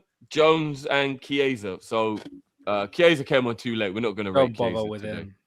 Jones Came on, was 4, putting a number. I don't really think he had any impact on the game. Again, I give them No. 4. Didn't see much of the ball, but put in a shift. Again, it's hard to give him a rating. This manager brought on Curtis Jones to put him in the 10. He's watching him going, you know what? Verts ain't doing it. Who shall I put in a 10? Who's on my bench that plays a 10? Mantis was Thiago in the stands as well with Matip. It's just, Oh, I was can't he? believe. Right. Oh, man, I can't believe it, man. All right, Well, let's finish this up so we can get back into it then, guys. So what would we give can't- what would we give Ekitike? can't I'll do put it. Jones at 4. No one's arguing with that, right? Jones 4. Yeah. Ekitike 4 as well. I thought he was Awful. poor when he came I on. think it was awful. Ekitike is a 2 when he came on. Yeah, he was awful. Because think about it, Jeff. He had so many different. I'm not going to argue. You know, that, I'm going to go back to my Virgil rating as well. I'm actually going to give Virgil a 4 because I don't think anyone deserves anything over a 5. Actually, I think everyone should be 5 and under, apart from Allison and Rio, who should be 7. I'm actually going to go back. I'm being too nice. They're all dog shit. Allison and Rio 7. Everyone else 5 and under. Really? Yeah, because we just drew 1-1 with Spurs, guys. Let's get this right. We just drew 1-1 with Spurs. Yeah, I know. I'm taking back all my ratings. Everyone is a 5 and under, apart from Allison and Rio, who get a 7. That's it, man. Like I'm fuming. I've never been this angry in my life, man. Never. What would we give Trey?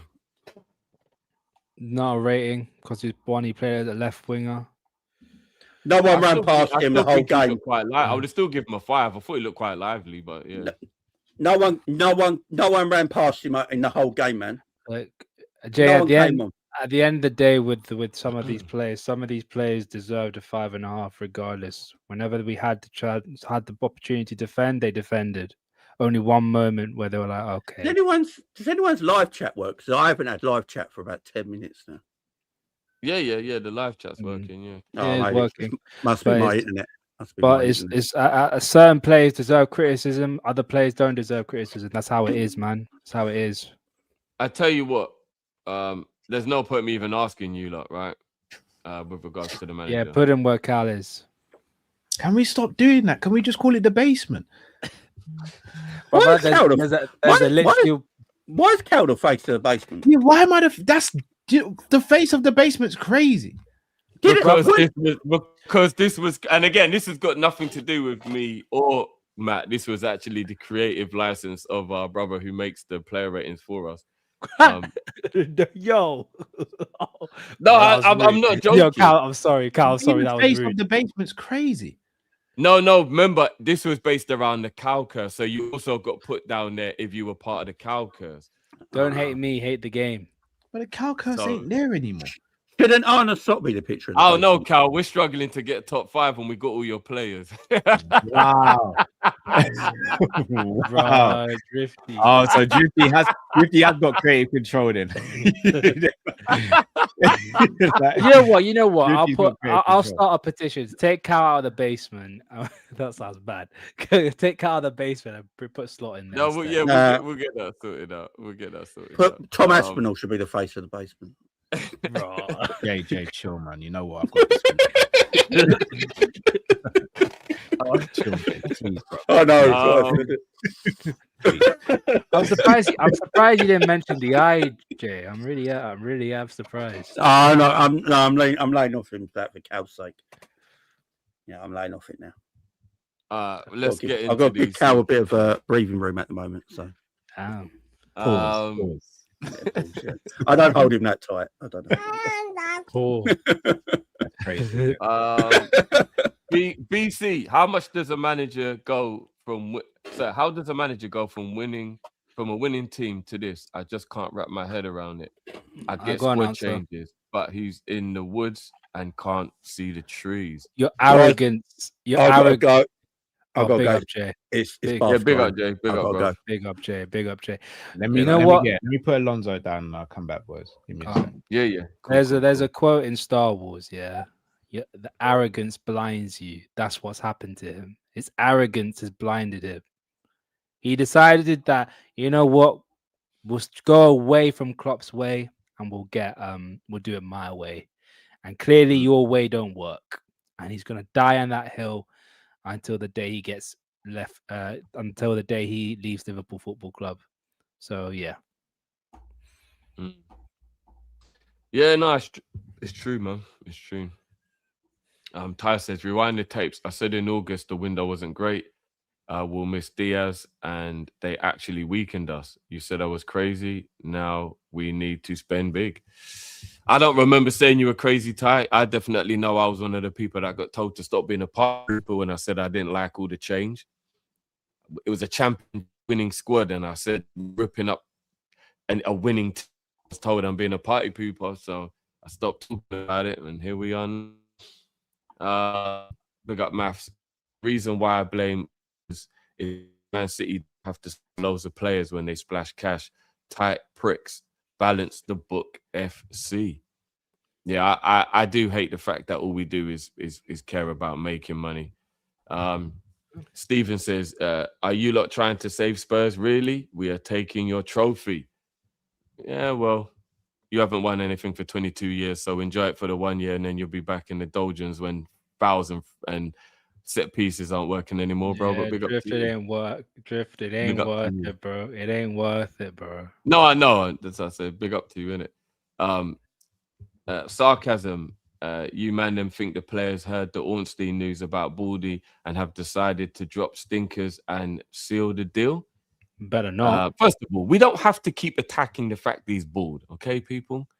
Like, we really don't. Like, I swear down, we need our own protection out here. We're the only group of people who get no empathy from the rest of the world. No love at all, Drift, yeah. No love at all, bro. If you want to attack somebody about anything, you just talk about it. As soon as a man's bald, man has to get that bit thrown in with the attack. It's like, whoa. Whoa. Some people actually don't like being bald. It doesn't bother me, but there's actually people in this world that it bothers. You know what I mean? Like, we have to, and we have to also call it out, It's still technically, what's the word? Not Shaming. abuse. It's not abuse, but what's the word when you're like belittling somebody because of a feature? There's like a word for it. Stereotyping. Discriminating. I don't know what the word is I'm thinking of, but like, Discriminating. people just attacking bald people. Like it's mad. It's mad. It's crazy. But yeah, we need to stop attacking men for being bald, guys. Big up Vitu, who says, Ram, you are wrong. Jamie is right. Our only relative form of control in midfield so he's talking about Verts. I was trying to think I'm guessing he's talking about Verts. He's talking about Verts. Yeah. Was Verts dropping deep, recycling play through ball retention and possession. As soon as he was withdrawn, we lost that. But I do think that's also part of the formation change as well. I don't think it was just because Verts came. There was more to it. There was so much more to it. The formation change, the personnel, the fact that McAllister was still on the pitch when he looked like he was gassed out from minute 60. There was so much more to it. Don't mistake the fact that Verts was still horrible yesterday. Well, today. Yeah. Big up Frozone as well. Like, I'm half ramping with you, my bro. Like, I'm not offended by it. Do you know what I mean? Like, I don't care what people. But it's like I think your super was just like one of like 100 comments I've seen today when it's just like, guys, do we have to always call him bald when we attack him? Like, it's like everyone who wants to attack us goes, oh, this bald prick, this bald, this. But I'm like, guys, him being bald has got nothing to do with him being bad at his job. Like, we gotta stop throwing the ball. And it's just so casual to just, you know what I mean? Because if he had like blonde hair or if he had dreads or if he, nobody would go, oh, this did it, but so it's like, why when someone's bald, do they just always get attacked? I don't actually understand why that always gets thrown in to the criticism. It's just like, come on, guys, let's, some people actually care. Some people actually care about being bald. 69 months, remember you, absolute legend, Dinesh. Big up your damn self. Says evening. Missing plays like Jota following up. Yeah, that's for true. Do you remember there was that beautiful ball that one of our players played across the box and there was nobody waiting, and we were like, and I made the joke, I said Michael Owen would have been waiting for that. Yeah, it was. What was that moment? Who did it? Was it who? I'm trying to remember who crossed the ball. It was Virgil. It was actually Virgil, wasn't it? Virgil crossed it, and there was just nobody there. And it was like, where's the striker, man? Where's Cody? Owen would have been there for the tap-in. Jota would have been there, bro. That's a shame. He would have been. He would have been for sure. Yeah, I miss Jota for multiple reasons, man. Big up Vitu says Rio is the first winger all season to connect with Wirtz. Those two moved the ball well amongst themselves. Now, if we just had the striker to move on their wavelength, that is our front three. I mean, I do think Ekitike could link up with them in terms of like wavelength and stuff. I mean, we saw it. We saw it at the start of the season. And Ekitike and Wirtz have had a bit of a connection this season at times. So, yeah. Yeah, it's definitely possible. Definitely possible. Those two can definitely link up for sure. This is a reflection on the comments as well. So Soba says, Soboslai says next season we will be lucky if we're playing in the conference. I feel for the guy so much. Puts his heart and soul and guts into every performance, and it ain't enough. Madrid looking to pounce. Yeah, I'm not gonna lie. Soboslai definitely deserve more this season. Vitu also says, Drift, big bro, 3-4-2-1 is the best if we get Alonso, giving Morgan Rogers, run Wirtz and Rogers as the 2 10s, and then get rid of these wingers, Cody and Chiesa. I have Frimpong and Kirkes as the width, new era. Do you know what, Vitu, my bro? I just don't like the idea of playing 3 at the back for a whole season. That is my issue with it. I don't mind moving to a 3 at the back for the odd game, Ram. And like when you're just trying to do a little fluidity throughout a game, and there are occasions when 3 at the back works. I get that. But I don't like the idea of 3 at the back being our identity. And that is what we build the team for. That's what I don't like. And I think the thing that annoys me / worries me about doing that as well is I think you build a squad that isn't then capable of going into any other type of formation if you change manager or you need to change. You look at Man United as an example. They don't have great wingers at the club because they went down the road of building for this 3 at the back. Yeah. Do you know what I mean? And I don't think 3 at the back is sustainable for a long period of time. So if you get rid of all the wingers, what happens when you need to go back to a 3? It depends. So why I'd say 3 at the back isn't sustainable is just that many of the managers that play 3 at the back, they rarely think long term. And many of the players across world football, they've unfortunately it's become to a point where footballers have been taught to play 4 at the back and they just don't know how to play any other way. So that's why I say I'm not too keen on the 3 at the back. But again, it's whatever formation we've got, it's just how you utilize the players, your instructions. That's the main thing, man. Yeah. I don't mind playing 3 at the back for the rest of this season, as an example, because we have players in the squad that we can utilize now. But I don't want to play 3 at the back moving forward as in like that is actually the identity of Liverpool. I don't want to do it. It's not sustainable over a long period of time. Big up LFCJ. It's been a minute, bro. 45 months a member as well, you legend. Wirtz reminds me of Thiago when he was at Liverpool, just doing dog work. It is true. It is a waste of his talent getting him running around doing all this unnecessary. But it's what Cal said really opened my mind a little bit. The fact that we were saying the same things. I think Jay also mentioned it as well. We were saying the same things about Soboslai last season. We were criticizing him for multiple different reasons. Lack of creativity, lack of why are you always running, doing our dogged work? It's come to a point where once is a coincidence, second time, I'm not too sure if it is. So yeah, I hear it. Yeah.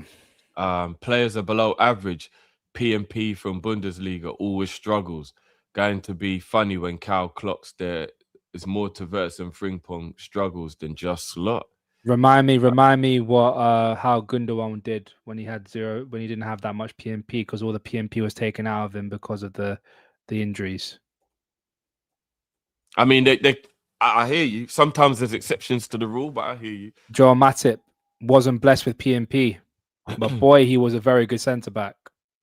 Again, we got this whole idea that you need PMP to work. No, you just need a good footballing brain. Like David Silva worked in the Premier League. Would you even? Because I'm just trying to think. Would you say the Bundesliga? That's all the Bundesliga is, just pace and power. Not anymore. He doesn't have good PMP. He wasn't the fastest and he wasn't strong. You're telling me he has good PMP?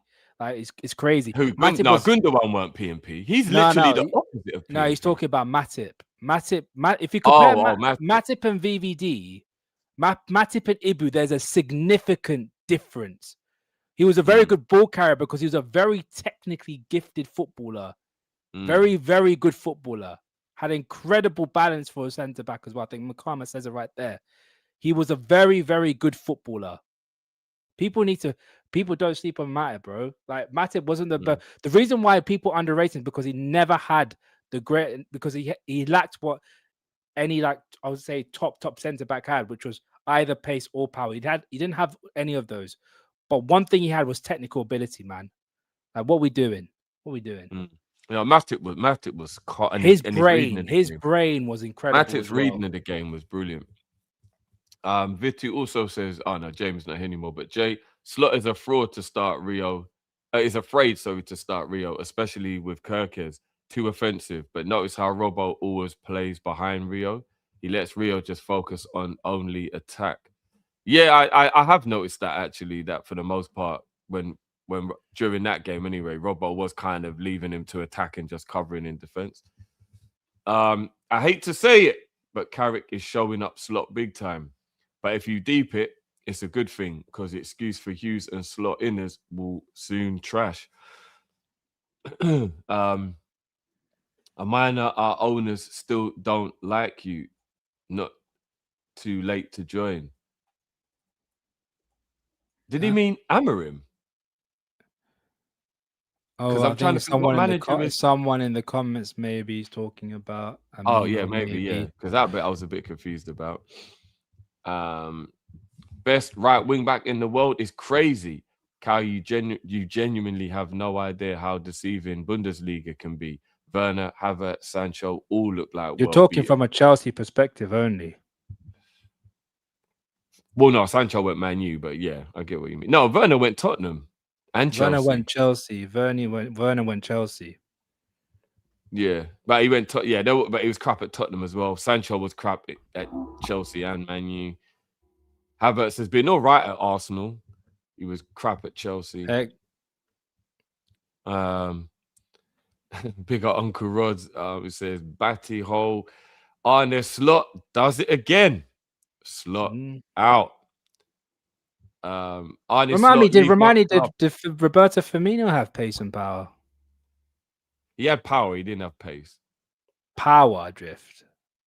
Yeah. He was very strong. You can get Firmino. He was strong, but it wasn't. No, that's what I mean when I say power. He's not get him off the ball. But he's not the. Oh, you mean literally just like running through? Yeah, he didn't just like run through people. Yeah, he wasn't strong like that. But I just meant that you couldn't get the ball off him. Was it because of his power or because of his technical ability? Oh, both. Because you need strength and tech when you're protecting the ball. Yeah, you need both. Like remember, Wijnaldum. Wijnaldum had both. He had the ability to protect the ball with his strength, and he had the technical ability to keep the ball with his feet as well. But if you're talking about traditional sense of pace and power, like a Yaya Toure, no, he wasn't like that. No. It wasn't like that. Problem for our attack, for any attacker, is you need to stand out in at least one thing. Cody doesn't have nothing. Let him play right back and see if that works. I'm surprised he hasn't gone to right back the way the manager likes to flip it around. At least Gakpo's Mince press. I'll say mice press in attendance for 24/7. People still going. I don't know if you know the quotes to these jokes, but we was talking about him having mice in his basement of all the houses. Oh, that is he it the rented out. landlord thing Yeah, again? 'cause he's the landlord. Yeah. Damn. Red Oxtail. Mark One Skill Walters had more skill than Gakpo. Nah, let's not be shady to Mark Walters. He's a club legend, man, or like he's at least like a cult hero. Big up Justin, who says, truth, Cody is dead and not good enough to start. Also truth, Cody pressed, created, held up the ball and hit the post. Man, them are being unfair today. Give him a 6. I did give him a 5 or 5.5. So yeah, I agree. He wasn't as bad today as he has been. Standard is low though, isn't it? Maguire is better with the ball at his feet than. Come on, Gaz, you're my brother, but let's not go that far, my G. Let's not go that far. Darth Callum, I know Cody has. I've got to proof everything about Cody now. I've got to proofread it just to make sure he's got one moving. It's bench. Darth Callum as well. I know, Really, I know, and it's like his football ability. Same position, same rhythm, 0 surprises. You can tell his chick ain't faking it. Bloody hell. Can't wait for this SummerSlam reality to hit our fan base. He's getting away with murder. We will speak soon. Hold on. What? I just realized as I was reading that was SummerSlam getting what's SummerSlam getting hate for? Brother, I'm never gonna lie. That I'm confused. So what are you trying to say? That he's not a good player or something? That's crazy, bro. That's actually crazy. Gakpo starts every game and stays on for time. Can't be asked. He does. Big up Just Labs as well with those 45 months of membership. Big up your damn self, my G. Darth Callum's back. Yeah. Callum's Wi-Fi shows more unpredictability than Gakpo. Every time Darth sends one in now, I've got to make sure I check. Yeah, I hear it. Big up Frozone says, my bad drift catching strays. Would you sell Cody? No, again, like I said, big up yourself, bro. Like I don't take it personal when people cuss ball people, but I've got to defend my people at the same time. Do you know what I'm saying? Because no one else seems to. Although apparently now it is actually against the law and considered sexual assault or abuse if you talk about ball people in the workplace. So maybe the world is moving.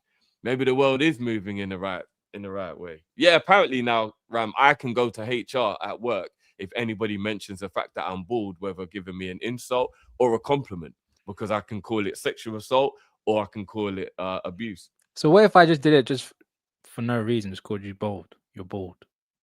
Then I would be able to put in the abuse category because it would be like, why did you? What was the other than a negative reason? What was the reason to call me? So bald? wait. If I was to describe you and be like the bald guy. No.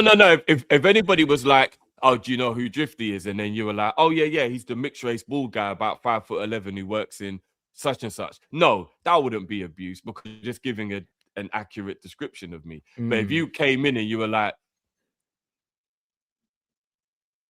if a woman came in and was like, I've been seeing Drift today, he's looking good, he shaved his head, I could go and be like, that was sexual assault.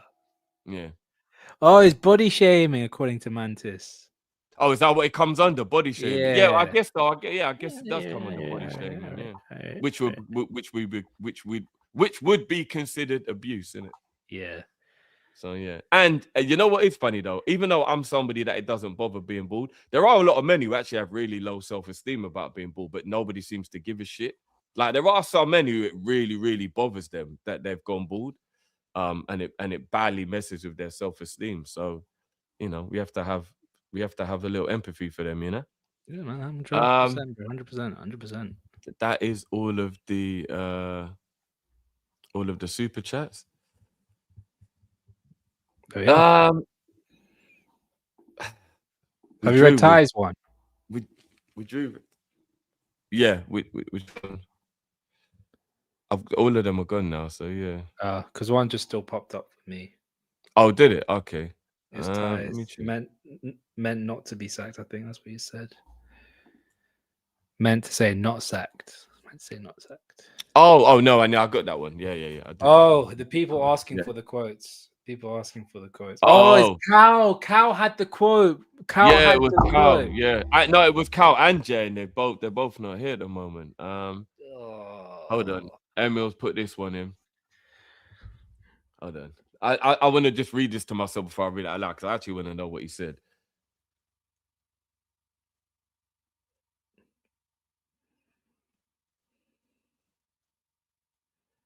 Okay, so this is when he was asked about the boo. So apparently there was booing at the end of the game. I didn't quite hear that myself, but obviously my thing was low.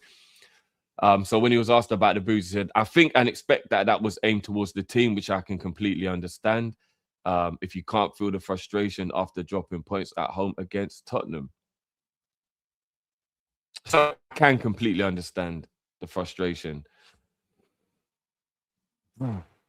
I don't know, man. He didn't talk about himself about it. He just said the team. Yeah. No accountability at all, man. No accountability. Has anyone got any of the other quotes? Because I don't know how long it's going to take. I guarantee he said, I guarantee he mentioned something about we were unlucky to only score one goal. We should have scored more goals, something like that. I believe the boos were at everybody. I don't think it was just at Slot, even though he would take them out. I do think the players were getting booed as well. Oh yeah, 100%. I definitely think the crowd were booing the players as well. That wasn't just at the manager. That was at all of them. Yeah, 100%. You know what I mean? For sure, it was aimed at all of them. There's no way it was only aimed at Slot because those players are also out there.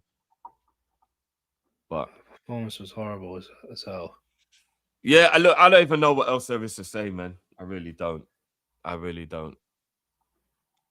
Yeah, we did rate the manager. We gave him the basement, bro. Where he belongs. You can't argue with that. He belongs where he belongs. You know, it is. Let me ask you this honest question before we leave, Ram, yeah? Do you truly believe that the hierarchy, and I don't care if we go all the way up to the top, or if we just stop at Hughes, if you want to go Hughes and Edwards, I don't really care how high up you want to go, but they all come under the hierarchy for me because they're everybody above Slot, right? Mm-hmm. So do you truly believe the hierarchy can look at that and go, yeah, let's keep him? Like, what reasoning can there possibly be after a result like today? Like, what can it be, bro, after today? I don't know, Drift. I think they don't want to. The one thing they're thinking about, they don't want to pay the what's it called, the fee for him to be sacked. They don't want to. Yeah, you've only got 1 and a bit year left. It ain't even that much money. That's what I'm saying. But that's how How I much think is he they're getting thinking. paid? He's on $5 million a year, apparently. Yeah, something along the lines of 5. Bro, that ain't even that much. Like is to create. It ain't like he's like Arteta, who's on like 15 million a year and he's got 3 years left on his deal. Arne Slot gets 6 million a year. It'll be less than 10 mil to get rid of him. It would actually be less than 10 mil to get rid of him. Come on.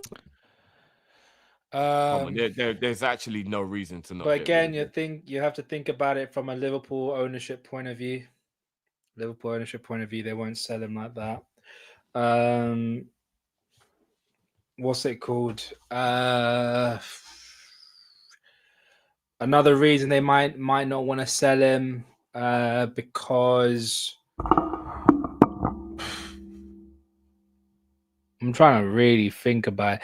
They may think, oh, there's no reason to sell him if he might as well just bin off the season and get someone in at the end of the season, or just see out the entire tenure.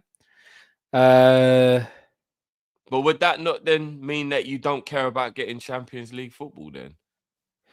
Well, that's what I don't know what their thought is, bro. Happen. I don't know what their thought process is, though, bro. But I don't. It's just, you know, it's one of those. Shit! Big up, Gene. Are they really? I didn't even know this. They're opening a Liverpool stand alone store in the West End. I didn't know that. Yeah, I don't know how good the turnout is going to be after this season, Gene. You are absolutely right. I really don't know. But then again, we love the club as fans, right? You do. But So it probably will do well. that's the thing, man. That's the thing. But it is what it is, You know bro. what? You know what also helps managers like this, and this isn't me being shady to these types of fans at all. I'm just pointing out a fact. There's a lot of people in football who have a club that they do support for whatever reason, but they're not really that heavily invested emotionally. Yeah. And if they're on holiday and they like say they've come over, say for whatever the reason they support Liverpool. I don't know what the reason is. I can't bother to go into semantics, but they're over here and they've come from Germany, Japan, somewhere on the African continent, somewhere in the from the Asian. They've come from somewhere and they're in England on holiday and they're in London. If they're a Liverpool fan, they'll go in that shop and spend money because they're happy to be on holiday. They've seen, oh, look, Liverpool. I support Liverpool. But they might be one of them fans who like don't really watch many games and it's only really because of their dad why they're a fan. And you know what I mean? Like you get a lot of those type of fans that will still buy merch. Yeah. So even when us diehard fans who emotionally live and breathe Liverpool every single day, when we go, nah, those fans still buy and then they still make their money. Do you know what I mean? So like it's a continual circle, isn't it? It ain't gonna end. It is, but it's one of those ones where you don't know who to trust because it's one of those where you think to yourself, if I put money into the club will reinvest into it. Like it's crazy, that kind of thought process. But it's also the thought process of if I say, for instance, if we end up not getting Champions League football, would we have any money left to what's it called, to open up all these stores or to branch out, because we won't get in that Champions League money? It's like at the end of the day, it all counts up for money at the end of the day. So we just have to wait and see what happens, bro. We just have to wait and see what happens. It's at a point where we don't know where this club is going to go, and we don't even know who we can blame. That's the issue, because it feels like everyone's involved in this, including the what's it called, including the players, the managers, and everyone. Yeah, Jammer, this doesn't actually make any sense, bro. That sounds like a you problem, Drift. You are responsible for your own emotions. Everybody who loves football is emotional about football, Jammer. That doesn't make any sense whatsoever. Heck, that's what made us so good, was the emotional part of football. I don't actually get what you mean, bro, because the point I'm making is the owners don't care about what us fans think, because there'll always be fans who will buy the merch, because there are fans who love Liverpool but don't actually have an emotional investment to be angry when we're losing or annoyed at what's going on or even understand what the hierarchy are doing. So I don't even get I don't even get your point there, Jammer. I genuinely don't get that point. But yeah. But yeah, we're gonna wrap up the show there, people. I might do a little rant later on, depending on if I get more angry the more I think about it or not. Or I might even just do more of a breakdown of how I feel about it later on after I've watched it, because I haven't actually had time to look at what any of the players or anybody has said or anything like that. So I might do a video after I've watched all of that. If you stay right where you are, guys, you will be redirected over to Ram's channel. Ram is going to be doing a reaction over on his channel now. So please make sure you go over, guys, and show your love. And just stay where you are and you will be taken straight over there, guys. You will be redirected. Appreciate you joining me for both watch along and thingy as well, Ram. Big up yourself, B. Big up, bro. I wish it was on a better standpoint, bro, instead of this bull crap. For sure. You know what's crazy, bro? Yeah, is during the game there was a little part of me like that was thinking about like how the game was going or whatnot, and I remember thinking to myself, you know what? Even if we do manage to get this 1-0, I'm really gonna be annoyed because the performance isn't good enough. For them to get the draw and make that even worse is crazy. Exactly. It's actually crazy. For some reason, this thing isn't saving. It's not good enough, bro. It's seriously, it's just not good enough. It's not good enough for us. So We'll just have to wait and see. We'll see what happens. We may get a result against Galatasaray. We may flop. It's just we are cooked. We are seriously cooked if nothing changes. I don't see anything changing at all. Yeah, I don't get it. So for some reason, this redirect won't save. So it's getting on my nerves now. No, it's all good, bro. It's all good. It's all good. But we'll just have to wait and see what happens. Oh no, sorry, it's not working because the link isn't correct. Was that definitely the right link? Yeah, it should be. It should be. The link give me one sec. Give me 1 sec. I'm gonna get it up for you. I might have just did the wrong thing. Try now. There, it should be. My super chats never appeared on screen. I swear we went through all those super chats, bro. We definitely went through all those super chats, man. Oh yeah, there you go. There it is. Yeah. And it's all been starred as well, so it must have. Yeah, no, apologies. I definitely all of the ones that came through. Yeah, defo came through, bro. Yeah, so all the ones that came, yeah, they definitely. So because it automatically gets starred on the. If you want to send it through quickly as a non-super, bro. Yeah, but yeah, definitely bro. everyone that came through got starred, bro, and I've gone through them. Yeah. All. But yeah, quickly, but yeah, it's the redirector. That worked now. So yeah, if you stay where you are, guys, you will be redirected through to Ram for his reaction. I give up, man. I give up caring about these fucking players now, and we know what's gonna happen. Tomorrow I'm gonna wake up and I'm just gonna care just as much because it's Liverpool and it's an addiction and I can't help it. But these lot are doing my fucking head in. Yeah, they are. They're actually doing my head in. We're at a point where I'm starting to get tired of ranting about these players, bro. We are. I can't be asked. And you know what, Emil? I want to go through what I don't even want to do the quote thing, bro. I actually want to watch the post game and actually hear it to try and get a little bit more context by hearing the tone of his voice and what he's saying or whatever. And then I probably will do a video a little bit later on, guys, once I've heard all because hearing them talk makes me angrier a lot of the time, and exactly.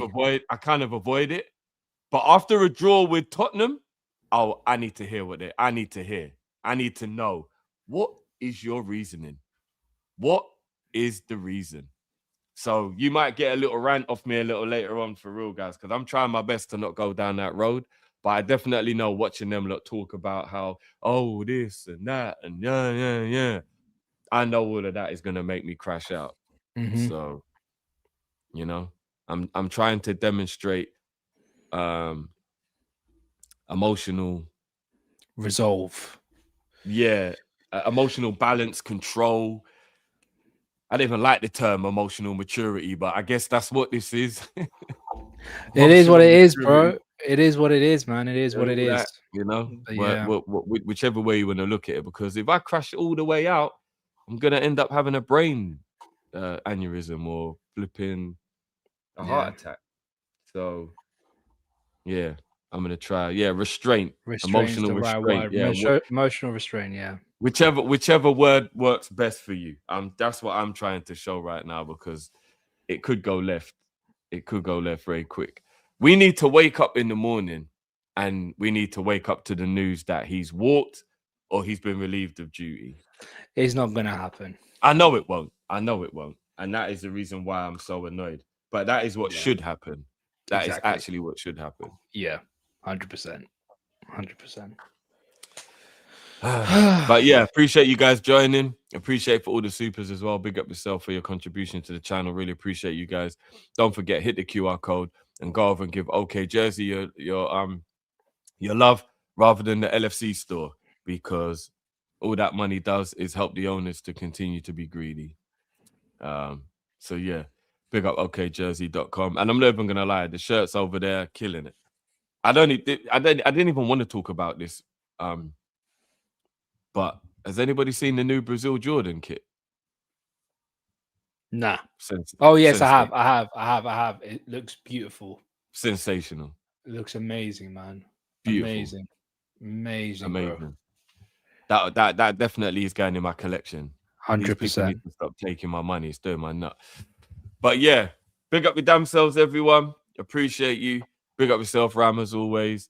And always, yeah, man. we'll be back tomorrow for the Monday night show. And again, you might even get a rant off me again later on, guys. Stay tuned. Make sure you subscribe to my channel as well, because I may be a bit controversial. So I'd rather get myself in trouble than get everyone in trouble. So I'll probably do it on my channel. But yeah, big up your damn selves, everyone. Love as always. And we are out of here, people. Peace.